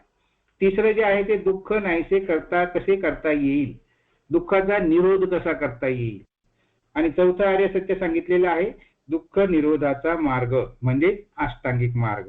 म्हणजे कारण दुःखाचं अस्तित्व मान्य करणं हे पहिलं आर्य सत्य आहे, दुःखाचा कारण हे जे आहे ते दुसरं आर्य सत्य आहे, दुःखाचा निरोध जे आहे हे तिसरं आर्य सत्य आहे आणि दुःख निरोधाचा मार्ग आहे हे चौथं आर्य सत्य आहे. ओके, मग आता मी जेव्हा या 4 आर्य सत्याचा अभ्यास करतो आणि मी जेव्हा या 4 आर्य सत्याविषयी चिंतन करतो, संशोधन करतो, तेव्हा माझ्या असं लक्षात येतं की बुद्धांनी हे जे 4 आर्य सत्य सांगितले की दुःखाचं अस्तित्व आहे, दुःखाचं अस्तित्व असेल तर दुःखाला काहीतरी कारण आहे, अस्तित्व आहे म्हणजे दुःख आहे हे मान्य करणे, आणि दुःख जर मान्य केलं तर त्याचं काहीतरी कारण असलं पाहिजे तरच दुःख निर्माण होतं, म्हणून कारण हे दुसरं आर्य सत्य आहे.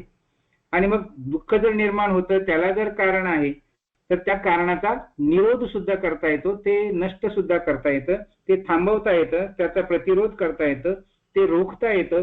हे तिसरं आर्य सत्य आहे. आणि चौथं आर्य सत्य आहे निरोधाचा मार्ग. बुद्धांनी निरोधाचा मार्ग सांगितलेला आहे. परंतु मी जेव्हा या चार आर्य सत्यावर चिंतन मनन करतो तेव्हा मी या चार आर्य सत्यांचा संबंध अनेक विद्वानांच्या विचारसरणीशी लावतो. लक्षात घ्या, आता शेवटचा मुद्दा सांगून मी थांबणार आहे. काय आहे म्हणजे आपण जर असा विचार केला तर बुद्धांच्या नंतर येशू ख्रिस्त झालेला आहे. बुद्धांच्या नंतर 600 वर्षांनी येशू ख्रिस्त झालेला आहे आणि येशू ख्रिस्तापासून मग इसवी सन सुरू झालेला आहे आणि येशू ख्रिस्तानंतर 600 वर्षांनी मोहम्मद पैगंबर झालेला आहे. म्हणजे या दोघांनीही भगवान बुद्धांच्या या चार आर्य सत्याचा अभ्यास केला असेल की नाही, या चार आर्य सत्याचा विचार केला असेल का नाही, आणि नक्कीच केलेला आहे. तुम्ही जर ख्रिस्ती धर्मातल्या 10 कमांडमेंट्स बघितल्या किंवा मुस्लिम धर्मातल्या 10 आज्ञा बघितल्या तर त्या दशपारमितेशी संबंधित आहेत. तसंच हे जे चार आर्य सत्य आहे याचा सुद्धा या लोकांनी विचार केलेला असणार. मी तर त्याच्याही पुढे जाऊन असं विचार करतो की भलेही कृष्ण जो हा हिंदू धर्माचा प्रचारक आहे, संस्थापक नव्हे प्रचारक आहे, कृष्ण हा जो हिंदू धर्माचा प्रचारक आहे, याने सुद्धा याचे विचार सुद्धा, हा कृष्ण जरी बुद्धांच्या अगोदर होऊन गेलेला असला तरी याचे विचार जेव्हा आपण गीतेच्या माध्यमातून वाचतो, अभ्यासतो, तेव्हा मग त्याच्यातून आपल्या असं लक्षात येतं की कृष्णाने सुद्धा या चार आर्य सत्यांशी मांडणीशी संबंधित विचार मांडलेले आहेत का. त्याच्यानंतर अनेक शास्त्रज्ञ, अनेक तत्ववेत्ते होऊन गेले बुद्धानंतर. कार्ल मार्क्स सारखे तत्ववेत्ते होऊन गेले. मग कार्ल मार्क्सने सुद्धा या चार आर्य सत्याचा विचार केलेला आहे का. बरोबर. कार्ल मार्क्स नंतर अनेक मानसोपचार तज्ञ भारतामध्ये होऊन गेले, जगामध्ये होऊन गेले. मग जगातल्या या मानसोपचार तज्ञांनी या चार आर्य सत्यांचा विचार केला असेल का. थोडासा गहन विषय आहे परंतु तुम्ही काळजीपूर्वक ऐका, तो सांगून मी थांबणार आहे. आपण 10 मिनिटं उशीर झाले म्हणून 5 मिनिटं मी उशिराचे घेतो. आपण जरूर ऐका, फार इंटरेस्टिंग आहे. ही जी संशोधन आणि हे जे कंपॅरिझन आहे हे मी स्वतः शोधलेलं आहे. काय शोधलेलं आहे म्हणजे धर्मसंस्थापक जे आहे किंवा धर्मप्रचारक आहे त्याच्यापैकी मी कृष्णाची निवड केली. जे तत्ववेत्ते आहेत त्याच्यापैकी मी कार्ल मार्क्सची निवड केली. जे मानसोपचार तज्ञ आहेत जगातले त्याच्यापैकी मी फ्राईड सिगमंडची निवड केली. आणि यांच्या तुलनेमध्ये हे जे चार आर्य सत्य आहेत हे बुद्धांनी कसे मांडलेले आहेत याचा एक तुलनात्मक अभ्यास मी स्वतः केलेला आहे. आणि मग त्याचा फक्त सारांश, मोठा विषय आहे तो, पण तुम्हाला फक्त या निमित्ताने सारांश सांगणार आहे. काय सारांश आहे. पहिलं आर्य सत्य काय आहे. आर्य सत्य आहे दुःखाचं अस्तित्व. दुःख आहे हे मान्य करणं. मग मी विचार करतो की कार्ल मार्क्स हा तत्ववेत्ता आहे, बुद्धानंतर झालेला आहे, यांनी ते मान्य केलेलं आहे का. याच्या विचारांसरणीचा जेव्हा आपण मार्क्सवादाचा अभ्यास करतो तेव्हा असं लक्षात येते की कार्ल मार्क्सने सुद्धा हे तत्व मान्य केलेलं आहे. दुःख आहे हे कार्ल मार्क्सने सुद्धा मान्य केलेलं आहे. मग मनोवैज्ञानिक जे आहेत, मानसोपचार तज्ञ जे आहेत त्यांच्यापैकी फ्राईड सिगमंड आपण प्रातिनिधिक स्वरूपामध्ये घेतला. फ्राईड सिगमंड हा एक अतिशय जगप्रसिद्ध मानसोपचार तज्ञ, मनोवैज्ञानिक होऊन गेला. त्याने विचार केलेला आहे का तर त्याने सुद्धा दुःख आहे मान्य केलेलं आहे. आणि मग कृष्ण हा जो आहे हिंदू धर्माचा प्रचारक, यांनी गीतेमध्ये त्याच्याविषयी काही म्हटलेलं आहे काय याचा जेव्हा आपण विचार करतो तेव्हा कृष्णाने मात्र दुःखाचा फारसा विचार केलेला नाही.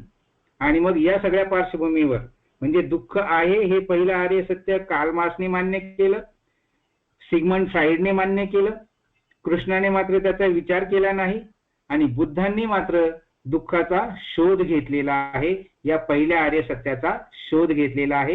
हे पहिलं आर्य सत्य जगाने मान्य केलेलं आहे, इतरांनी सुद्धा मान्य केलेलं आहे. मग दुसरं जे आर्य सत्य आहे ते म्हणजे दुःखाचे कारण. मग मार्क्सवाद जो जेव्हा आपण वाचतो तेव्हा मार्क्सने या चार आर्य सत्यापैकी या दुसऱ्या आर्य सत्याचा विचार केला असेल का असा जेव्हा प्रश्न मनामध्ये निर्माण होतो तेव्हा दुःखाचे जे कारण आहे त्याचा सुद्धा कार्ल मार्क्सने विचार केला. आणि कार्ल मार्क्स असं म्हणतो की मनुष्य गरीब आहे म्हणून दुःखी आहे. कार्ल मार्क्सने दुःखाचं कारण काय सांगितलं. मनुष्य गरीब आहे म्हणून दुःखी आहे, मनुष्य दारिद्र्य आहे, मनुष्य लाचार आहे, माणसाचं शोषण होत आहे म्हणून माणूस दुःखी आहे. याचा अर्थ दुःखाचे कारण या आर्य सत्याचा मार्क्सने सुद्धा त्याच्या पद्धतीनं मांडणी केलेली आहे, त्याचा स्वीकार केलेला आहे. मनोवैज्ञानिक काय म्हणतात, सिग्मंड फ्राईड काय म्हणतो, सिग्मंड फ्राईड म्हणतो की माणूस विक्षिप्त आहे म्हणून दुःख निर्माण होतं. दुःखाचं कारण जे आहे माणसाचा विक्षिप्तपणा आहे. माणूस भावनिक आहे, माणसाच्या मनावर एक प्रचंड दबाव आहे, हे माणसाच्या दुःखाचं कारण आहे असं मनोवैज्ञानिक सिग्मंड फ्राईड म्हणतो. कृष्ण काय म्हणतो, कृष्णाचे जेव्हा आपण विचार वाचतो तेव्हा कृष्ण म्हणतो की माणूस पापी आहे म्हणून दुःखी आहे. दुःखाचं कारण कृष्ण काय सांगतो, माणूस पापी आहे म्हणून दुःखी आहे. आणि त्याच्या पुढे जाऊन दुःखाचं कारण काय आहे सांगतो कृष्ण, मागील जन्माचे पाप या जन्मात भोगावे लागते हे माणसाच्या दुःखाचं कारण आहे असं कृष्ण सांगतो. म्हणजे कृष्णाने सुद्धा भगवान बुद्धांच्या दुःखाचे कारण या दुसऱ्या आर्य सत्याचा विचार केलेला आहे. कार्ल मार्क्सने विचार केला, मनुष्य गरीब आहे म्हणून दुःखी आहे, दरिद्री आहे म्हणून दुःखी आहे, त्याचं कारण त्याने सांगितलं. मनोवैज्ञानिक काय म्हणतात की माणूस भावनिक आहे, माणसाच्या मनावर दबाव आहे, माणूस विक्षिप्त आहे, हे त्याच्या दुःखाचं कारण आहे. कृष्ण म्हणतो माणूस पापी आहे, त्याच्या मागच्या जन्माचं पाप हे या जन्मात भोगावं लागतं, हे दुःख माणसाच्या दुःखाचं कारण आहे. अशा या दुसऱ्या आर्य सत्याचा सुद्धा या लोकांनी विचार केलेला आहे. आणि बुद्धांनी सांगितलं, बुद्धांनी मात्र दुःखाच्या कारणाचं निदान शोधलं आहे. ते निदान काय आहे, तृष्णा आणि अविद्या. इथे सुद्धा मुद्दा लक्षात घ्यायचा आहे की चार आर्य सत्य सांगताना दुःखाचं कारण तृष्णा आहे असं बुद्ध म्हणतात, आणि प्रतिज्ञ समुत्पाद सांगताना दुःखाचं कारण अविद्या आहे असं बुद्ध सांगतात. म्हणून तृष्णा आणि अविद्येमुळे माणूस दुःखी आहे, हे बुद्धांनी दुःखाचं दुसरं कारण सांगितलेलं आहे. आर्य सत्य दुसरं कारण जे आहे ते सांगितलेलं आहे. मग तिसरं आर्य सत्य आहे दुःखाचा निरोध. दुःखाचा निरोध करता येतो का, म्हणजे दुःख रोखता येतं का, दुःख थांबवता येतं का, किंवा मी मागच्या वेळी सांगितलं दुःख नष्ट करता सुद्धा येतं का, याचा जेव्हा या लोकांनी विचार केला असेल तेव्हा मी असा विचार करतो की तिसरं जे आर्य सत्य आहे दुःखाचा निरोध, ते दुःखाचा निरोधचा कार्ल मार्क्सने विचार केला असेल का, तर निश्चितच केलेला आहे. कारण कार्ल मार्क्स म्हणतो की वर्गविहीन समाज व्यवस्था निर्माण करणे केली तर मग दुःखाचा निरोध होऊ शकतो. सामान्य माणसाच्या हाती सत्ता जर दिली तर दुःखाचा निरोध होऊ शकतो. म्हणजे कार्ल मार्क्सने सुद्धा दुःखाचा निरोध या आर्य सत्याचा विचार केलेला आहे. आणि मग कार्ल मार्क्स जेव्हा असं म्हणतो की वर्गविहीन समाज व्यवस्था निर्माण केली तरच माणसाच्या दुःखाचा निरोध होऊ शकतो, माणसाचा दुःख नष्ट होऊ शकतं किंवा माणसाच्या दुःखाला थांबवता येतं. माणसाच्या हाती जर सामान्य माणसाच्या हाती सत्ता दिली तर दुःखाचा निरोध होऊ शकतो. याचा अर्थ कार्ल मार्क्सने या तिसऱ्या आर्य सत्याचा सुद्धा विचार केलेला आहे. मग मानसोपचार तज्ञ किंवा मनोवैज्ञानिकांनी याचा विचार केला का की दुःखाचा निरोध कसा करता येईल, तर सिग्मंड फ्राईड असं म्हणतो की माणसाचं मन जे आहे त्याच्यावर दबाव असल्यामुळे माणसाचं मन जर माणसाने मोकळं केलं, चिंतेचे विचार दाबून ठेवण्याऐवजी ते जर मोकळे केले, मनाला जर प्रकट केलं तर माणसाच्या दुःखाचा निरोध होऊ शकतो. म्हणजे मन मोकळं केलं पाहिजे, मनावर कुठलाही दबाव ठेवायचा नाही. चिंता जर मनात असतील तर त्या दाबून न ठेवता मोकळेपणे इतरांना सांगितल्या तर दुःखाचा निरोध होऊ शकतो. याचा अर्थ सिग्मंड फ्राईडने सुद्धा या तिसऱ्या आर्य सत्याचा विचार केलेला आहे. आणि मग कृष्ण काय म्हणतो, कृष्ण म्हणतो की होम हवन करा. जर तुम्हाला दुःखातून मुक्त व्हायचं असेल तर होम हवन करा, यज्ञ करा, पूजा विधी करा, कर्मकांड करा, म्हणजे मग तुम्ही दुःखातून मुक्त व्हाल. म्हणजे दुःख निरोधाचं कारण कृष्णाने काय सांगितलं, यज्ञ करा, होम हवन करा, पूजा विधी करा, कर्मकांड करा, म्हणजे दुःखाचा निरोध होऊ शकेल. म्हणजे या तिसऱ्या आर्य सत्याचा सुद्धा कृष्णानेही विचार केलेला आहे. आणि या पार्श्वभूमीवर बुद्ध काय म्हणतात, शुद्ध आचरण ठेवा, सर्व विकारापासून मुक्त व्हा, ध्यान करा आणि मन निर्मळ करा, मन एकाग्र करा, म्हणजे दुःखाचा निरोध होऊ शकतो. महत्वाची गोष्ट, शुद्ध आचरण ठेवा, कुशल कर्म करा, पुण्य कर्म करा, म्हणजे तुम्ही सर्व विकारातून मुक्त व्हाल, याने दुःखाचा निरोध होऊ शकेल. अशा पद्धतीनं तिसऱ्या आर्य सत्याचा सुद्धा या लोकांनी विचार केलेला आहे. आणि मग सगळ्यात महत्वाचं चौथं आर्य सत्य जे आहे, दुःख निरोधाचा मार्ग असला पाहिजे. म्हणजे मार्ग हे चौथं आर्य सत्य आहे. मग चौथा आर्य सत्य सांगताना या लोकांनी सुद्धा त्याचा विचार केला असेल का? तर निश्चितचपणे केला. काय केलाय? कार्ल मार्क्स म्हणतो दुःख निरोधाचा मार्ग जर पाहिजे असेल तर शोषण करणारी यंत्रणा तोडून टाका. कार्ल मार्क्स असं म्हणतो की सामान्य माणसाचं जी यंत्रणा शोषण करते ती यंत्रणा तोडून टाका. कशी तोडून टाका? तर दुःखाचा निरोध करण्याचा मार्ग जो आहे तो कार्ल मार्क्सने सांगितला की बंड करा, संघर्ष करा, क्रांती करा. क्रांती हा मार्ग सांगितलेला आहे. दुःखाचा निरोध करण्याचा मार्ग कार्ल मार्क्सने क्रांती करा, बंड करा, संघर्ष करा असा मार्ग सांगितलेला आहे, म्हणजे दुःख निरोध होऊ शकेल. मनोवैज्ञानिक काय सांगतात? मानसोपचार काय सांगतात? ते म्हणतात की माणसाला रुग्णालयात घेऊन जा, त्याला इलेक्ट्रिक शॉक द्या, त्याला गोळ्या औषधं द्या, त्याच्यावर औषधोपचार करा, त्याला गुंगीचे औषध द्या, म्हणजे तो दुःखातून मुक्त होईल. हा दुःख निरोधाचा मार्ग जो आहे हा मानसोपचार तज्ञांनी सांगितलेला आहे. आणि कृष्ण काय म्हणतो? कृष्ण म्हणतो की व्रतवैकल्य करा, उपवास तापास करा, नवस करा आणि मला शरण या. ही सगळ्यात महत्वाची गोष्ट म्हणजे मला शरण या. तुमच्या दुःखाचा निरोध जर करायचा असेल तर कृष्ण म्हणतो की मला शरण या आणि मीच तुमचा उद्धार करता आहे, तुमच्या दुःखाचा मुक्तिदाता मीच आहे, त्यामुळे मला शरण जर आले तरच तुमच्या दुःखाचा निरोध होईल. अशा पद्धतीने या तीनही लोकांनी, तत्वज्ञानी म्हणून कार्ल मार्क्सने, मानसोपचार तज्ञ म्हणून फ्राईडने, धर्मप्रचारक म्हणून कृष्णाने या दुःख निरोधाचे मार्ग सांगितले. आणि या मार्गाच्या पार्श्वभूमीवर बुद्धांनी जो मार्ग सांगितला तो म्हणजे आर्य अष्टांगिक मार्गाप्रमाणे आचरण करा. हा फार महत्वाचा मार्ग बुद्धांनी सांगितला, जो प्रॅक्टिकली शक्य आहे. लोक हजारो वर्षापासून करत आलेले आहेत, हजारो वर्षापासून लोक अनुभव घेत आहेत. तो आर्य अष्टांगिक मार्ग हे चौथं आर्य सत्य आहे. आणि म्हणून बुद्धांनी सांगितलं की आर्य अष्टांगिक मार्गाप्रमाणे आचरण करा. ते मार्ग जे आहे तुम्हाला सगळ्यांना माहित आहे. सम्यक दृष्टी आहे, सम्यक संकल्प आहे, सम्यक वाचा आहे, सम्यक कर्म आहे, सम्यक आजीविका, सम्यक व्यायाम, सम्यक स्मृती आणि सम्यक समाधी. या आर्य अष्टांगिक मार्गानुसार जर आचरण केलं तर तुम्ही दुःखातून मुक्त होऊ शकता, दुःखाचा निरोध होऊ शकतो. हे चौथं आर्य सत्य सांगितलं. आणि या आर्य सत्यांचा सुद्धा या सर्व लोकांनी विचार केलेला आहे. हे मला आपल्या निदर्शनास आणून द्यायचं आहे. पण शेवटचा मुद्दा सांगून मी थांबतो. हे जे चार आर्य सत्य आहे हे मोहम्मद पैगंबरांनी विचारात घेतले, येशू ख्रिस्ताने विचारात घेतले, आताच आपण पाहिलं की कृष्णाने विचारात घेतले, मनोवैज्ञानिक म्हणून सिग्मंड फ्राईडने विचारात घेतले, तत्ववेत्ता म्हणून कार्ल मार्क्सने विचारात घेतले. आणि मग ही जी चार आर्य सत्य आहेत, ही चार आर्य सत्याचा मी जेव्हा यांच्याशी तुलना करून बघतो तेव्हा माझ्या मनात विचार येतो की चार आर्य सत्यच का? लक्षात घ्या, मी फार गंभीरपणे बोलतो आहे आता आपल्याशी. शेवटी माझ्या मनात असा विचार आला की पाचवं सुद्धा आर्य सत्य का असू नये. तुम्हाला हे विधान फार धाडसाचं वाटेल माझं, परंतु या चार आर्य सत्याचा जेव्हा आपण विचार करतो तेव्हा पाचवं आर्य सत्य असायला हवं होतं असं मला वाटलं. आणि ते म्हणजे दुःख जर दूर झालं तर त्याचा फायदा कुणाला होईल.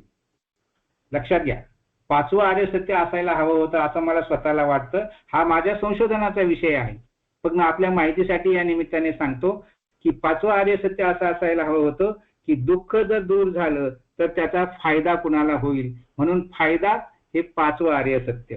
मग सिग्मंड फ्राईड म्हणतो की कार्ल मार्क्स म्हणतो की समाजाला फायदा होईल, नव समाज निर्माण होईल, समाजवादी विचारसरणी निर्माण होईल आणि संपूर्ण समाजाला दुःख जर दूर झालं त्याचा फायदा संपूर्ण समाजाला होईल. मनोवैज्ञानिक सिग्मंड फ्राईड म्हणतो की माणसाचे आरोग्य सुधारेल, माणसाचं मन सुदृढ होईल, माणसाचं मन निरोगी होईल आणि माणसाची निर्णय घेण्याची क्षमता वाढेल, म्हणून माणसाला खऱ्या अर्थाने दुःख दूर झालं तर त्याचा फायदा होईल. कृष्ण असं म्हणतो की पारंपरिक रूढी आणि परंपरा पुढे चालू ठेवता येतील, याच्यासाठी परंपरा आणि धर्म जो आहे त्या धर्माच्या वाढीला फायदा होईल. दुःख जर दूर झालं तर माणूस परंपरा आणि रूढी पुढे चालू ठेवू शकेल असं कृष्ण म्हणतो. आणि बुद्ध असं म्हणतात की स्वतःच्या अस्तित्वाचा शोध घेता येईल. मी, माझं किंवा मला हा जो विचार आहे हा विचार नष्ट होईल. मी म्हणजे अस्मी, पाली भाषेमध्ये त्याला अस्मी असं म्हटलेलं आहे. मी, माझे, मला हा जो अहंकार आहे हा माणसाचा नष्ट होईल आणि माणसाला स्वतःच्या अस्तित्वाचा शोध घेता येईल. हा फायदा माणसाला होईल. हे 5वं आर्य सत्य असावं असं मला वाटतं. हा माझ्या शोध निबंधाचा टॉपिक आहे. मग 6वं असायला पाहिजे होतं आर्य सत्य. 6वं आर्य सत्य काय व्हायला पाहिजे होतं, याचा परिणाम काय होईल. 5वं आर्य सत्य दुःख दूर झालं तर त्याचा फायदा कुणाला होईल. 6वं आर्य सत्य असायला हवं होतं की त्याचा परिणाम काय होईल. म्हणून कार्ल मार्क्स असं म्हणतो की साम्यवाद येईल, साम्यवादी विचारसरणी सुरू होईल, साम्यवादी विचारसरणी प्रस्थापित करता येतील आणि सर्व लोक सुखी होतील, याचा परिणाम सर्व जनतेवर होईल असं कार्ल मार्क्स म्हणतो. मनोवैज्ञानिक काय म्हणतात, मनाचे आरोग्य सुधारेल, जगामध्ये वेडे जे आहेत त्या वेड्यांचं प्रमाण कमी होईल, माणसाच्या मनामध्ये सतत संभ्रम असतो, to be or not to be असा संभ्रम असतो, फलानी गोष्ट करू की नको, धम्मचक्र प्रवर्तन सूत्र समजेल की नाही समजेल, धम्म मला आचरणात आणता येईल की नाही आणता येईल, असा जो संभ्रम असतो हा संभ्रम दूर होईल आणि त्याचा परिणाम सर्व लोकांवर होईल. लोकांच्या मनाचे आरोग्य सुधारेल, जगातले वेडे कमी होतील, लोकांच्या मनातला संभ्रम दूर होईल. कृष्ण असं म्हणतो की जगण्याचा आनंद घेता येईल, जगण्याची उर्मी वाढेल, माणसाचं आयुष्य वाढेल, असा परिणाम लोकांवर होईल. आणि बुद्ध असं म्हणतात की माणसाला निर्वाण प्राप्त होईल, माणूस सर्व विकारातून मुक्त होईल, माणसाला मानसिक शांती लाभेल. आणि अशा पद्धतीनं मला असं वाटलं की 6वं आर्य सत्य सुद्धा असं असायला हवं की त्याचा परिणाम कुणावर होईल आणि काय होईल. अशा पद्धतीने या लोकांनी सुद्धा त्याचा विचार केलेला आहे. पण आता शेवटचा मुद्दा सांगून थांबतो.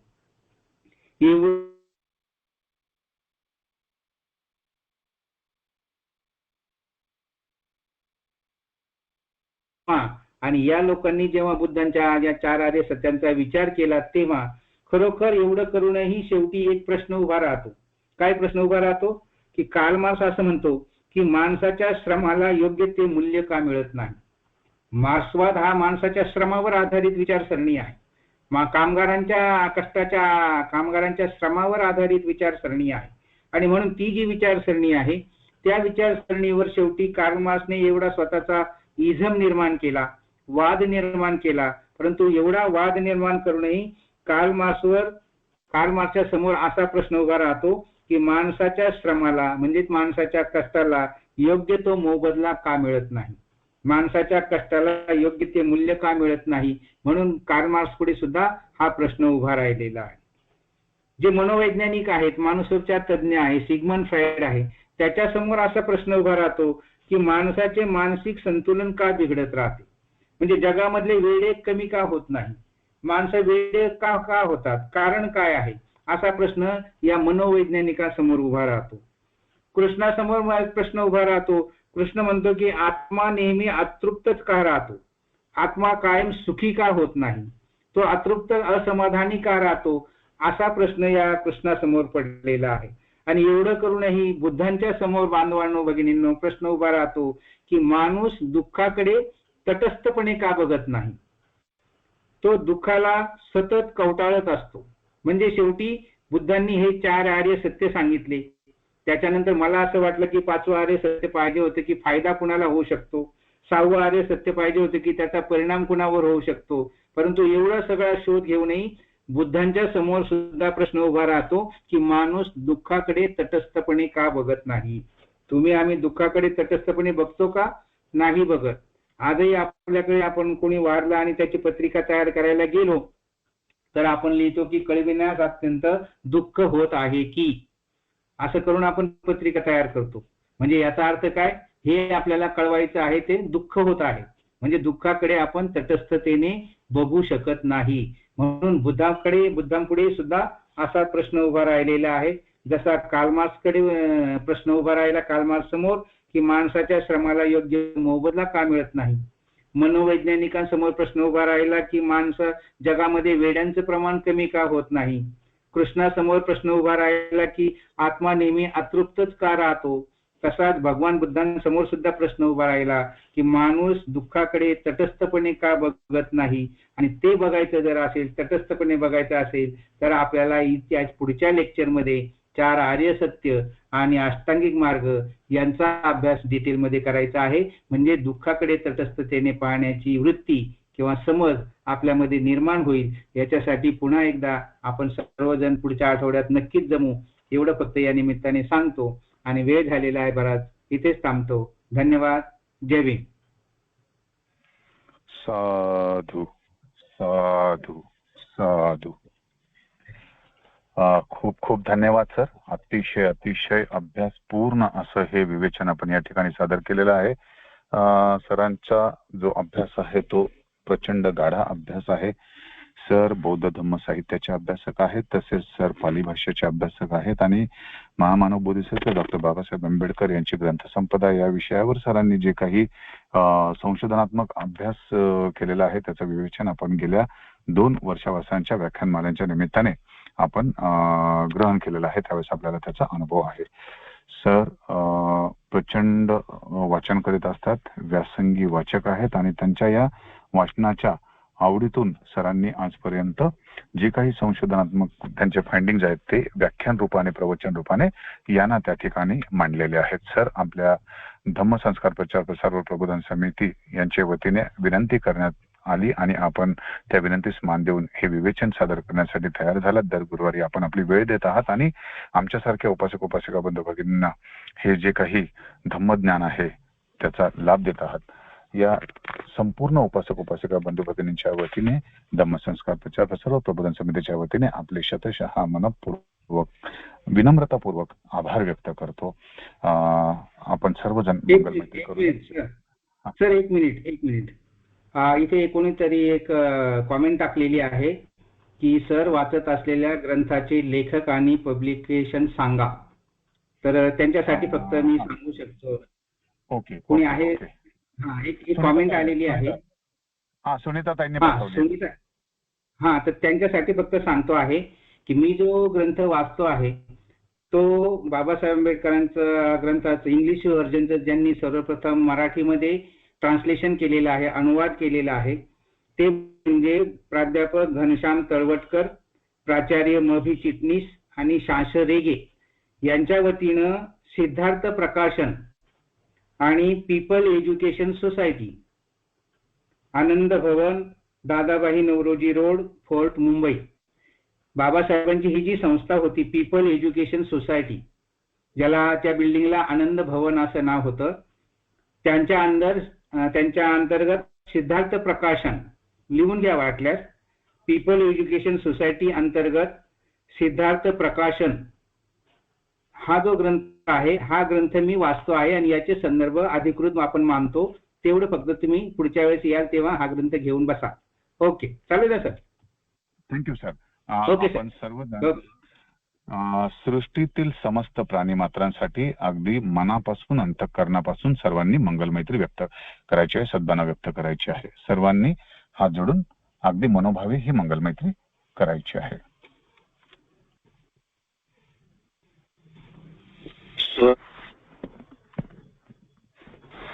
सबका मंगल सबका मंगल हो, सबका मंगल हो.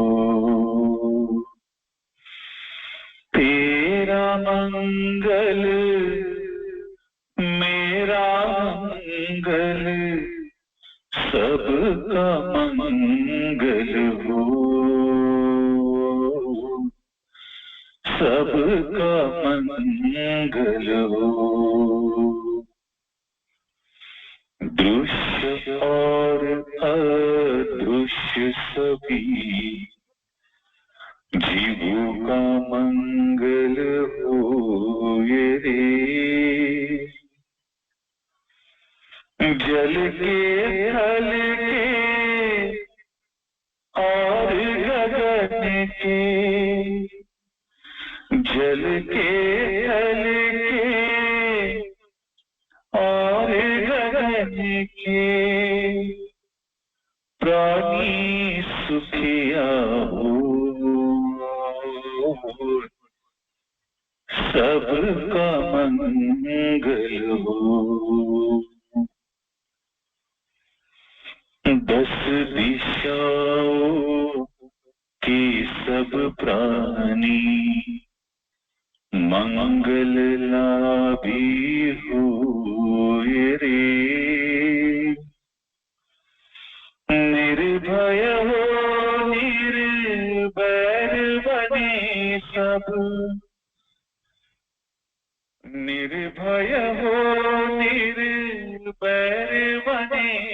सब सभी निरामय हो, सबका मंगल हो। फिर से जागे धम्म जगत में, फिर से हुए जन कल्याण। जागे जागे धम्म जगत में, जागे जागे धम्म जगत में, हुए जन कल्याण, हुए जन कल्याण। राग द्वेष मोह दूर हो जावे, जागे शील समाधि ज्ञान। जन जन के दुखड़े मिट जावे, जन जन के दुखड़े मिट जावे।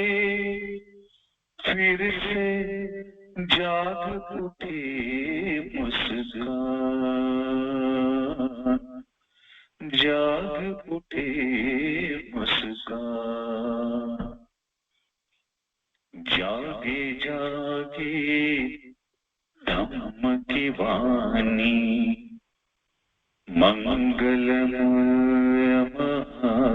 कल्याणी। जागे बोध सदृश्य कोई ज्ञानी, होवे सुखी सब जग के प्राणी। सबका मंगल, सबका मंगल हो, सबका मंगल हो। तेरा मंगल मेरा मंगल, तेरा मंगल मेरा मंगल, सबका मंगल हो, सबका मंगल हो।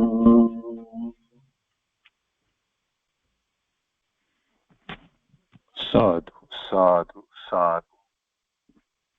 मंगल मैत्री झालेली आहे. आज थोडासा उशीर झाला. जनरली आपण 9:05 किंवा 9:10 पर्यंत संपवतो, पण आज जवळपास मला वाटतं अंदाजे 20 मिनिटांच्या आसपास आपण डिले झालेलो आहोत. कृपया दिलगिरी. पुढच्या गुरुवारी सर्वांनी न चुकता आवर्जून व्याख्यानासाठी उपस्थित राहायचं आहे. आपले जे काही स्नेहीजन आहेत त्यांना देखील या व्याख्यानाबद्दल अवगत करून त्यांना देखील आग्रह करायचा आहे, विनंती करायची आहे, आवाहन करायचं आहे आणि त्यांना देखील जॉईन व्हायला सांगायचं आहे. आदरणीय साळवे सर आपल्याला जे काही मार्गदर्शन करत आहेत ते निश्चितच आपल्याला आणि आपल्यासारख्या इतर सर्वांनाच खूप खूप गरजेचं आहे, आवश्यक आहे. आणि या वर्षावासाच्या अतिशय मंगल अशा कालावधीमध्ये आपण हा धम्मज्ञान चा जो काही आहे तो आपण ग्रहण करत आहोत. हे धम्मज्ञान आपण ग्रहण करीत आहोत. आचार्य साळवे सर यांच्या आपल्या सर्वांच्या वतीने पुनश्च आभार व्यक्त करतो आणि तसेच समस्त उपासक उपासिका बंधू भगिनी जे वेळात वेळ काढून या ठिकाणी उपस्थित राहिले त्यांचे देखील अगदी मनापासून विनम्रतापूर्वक आभार व्यक्त करतो. पुढच्या गुरुवारी 7:30 वाजता नक्की भेटूया. तोपर्यंत नमो बुद्धाय, सविनय सप्रेम. जय भीम. Good night.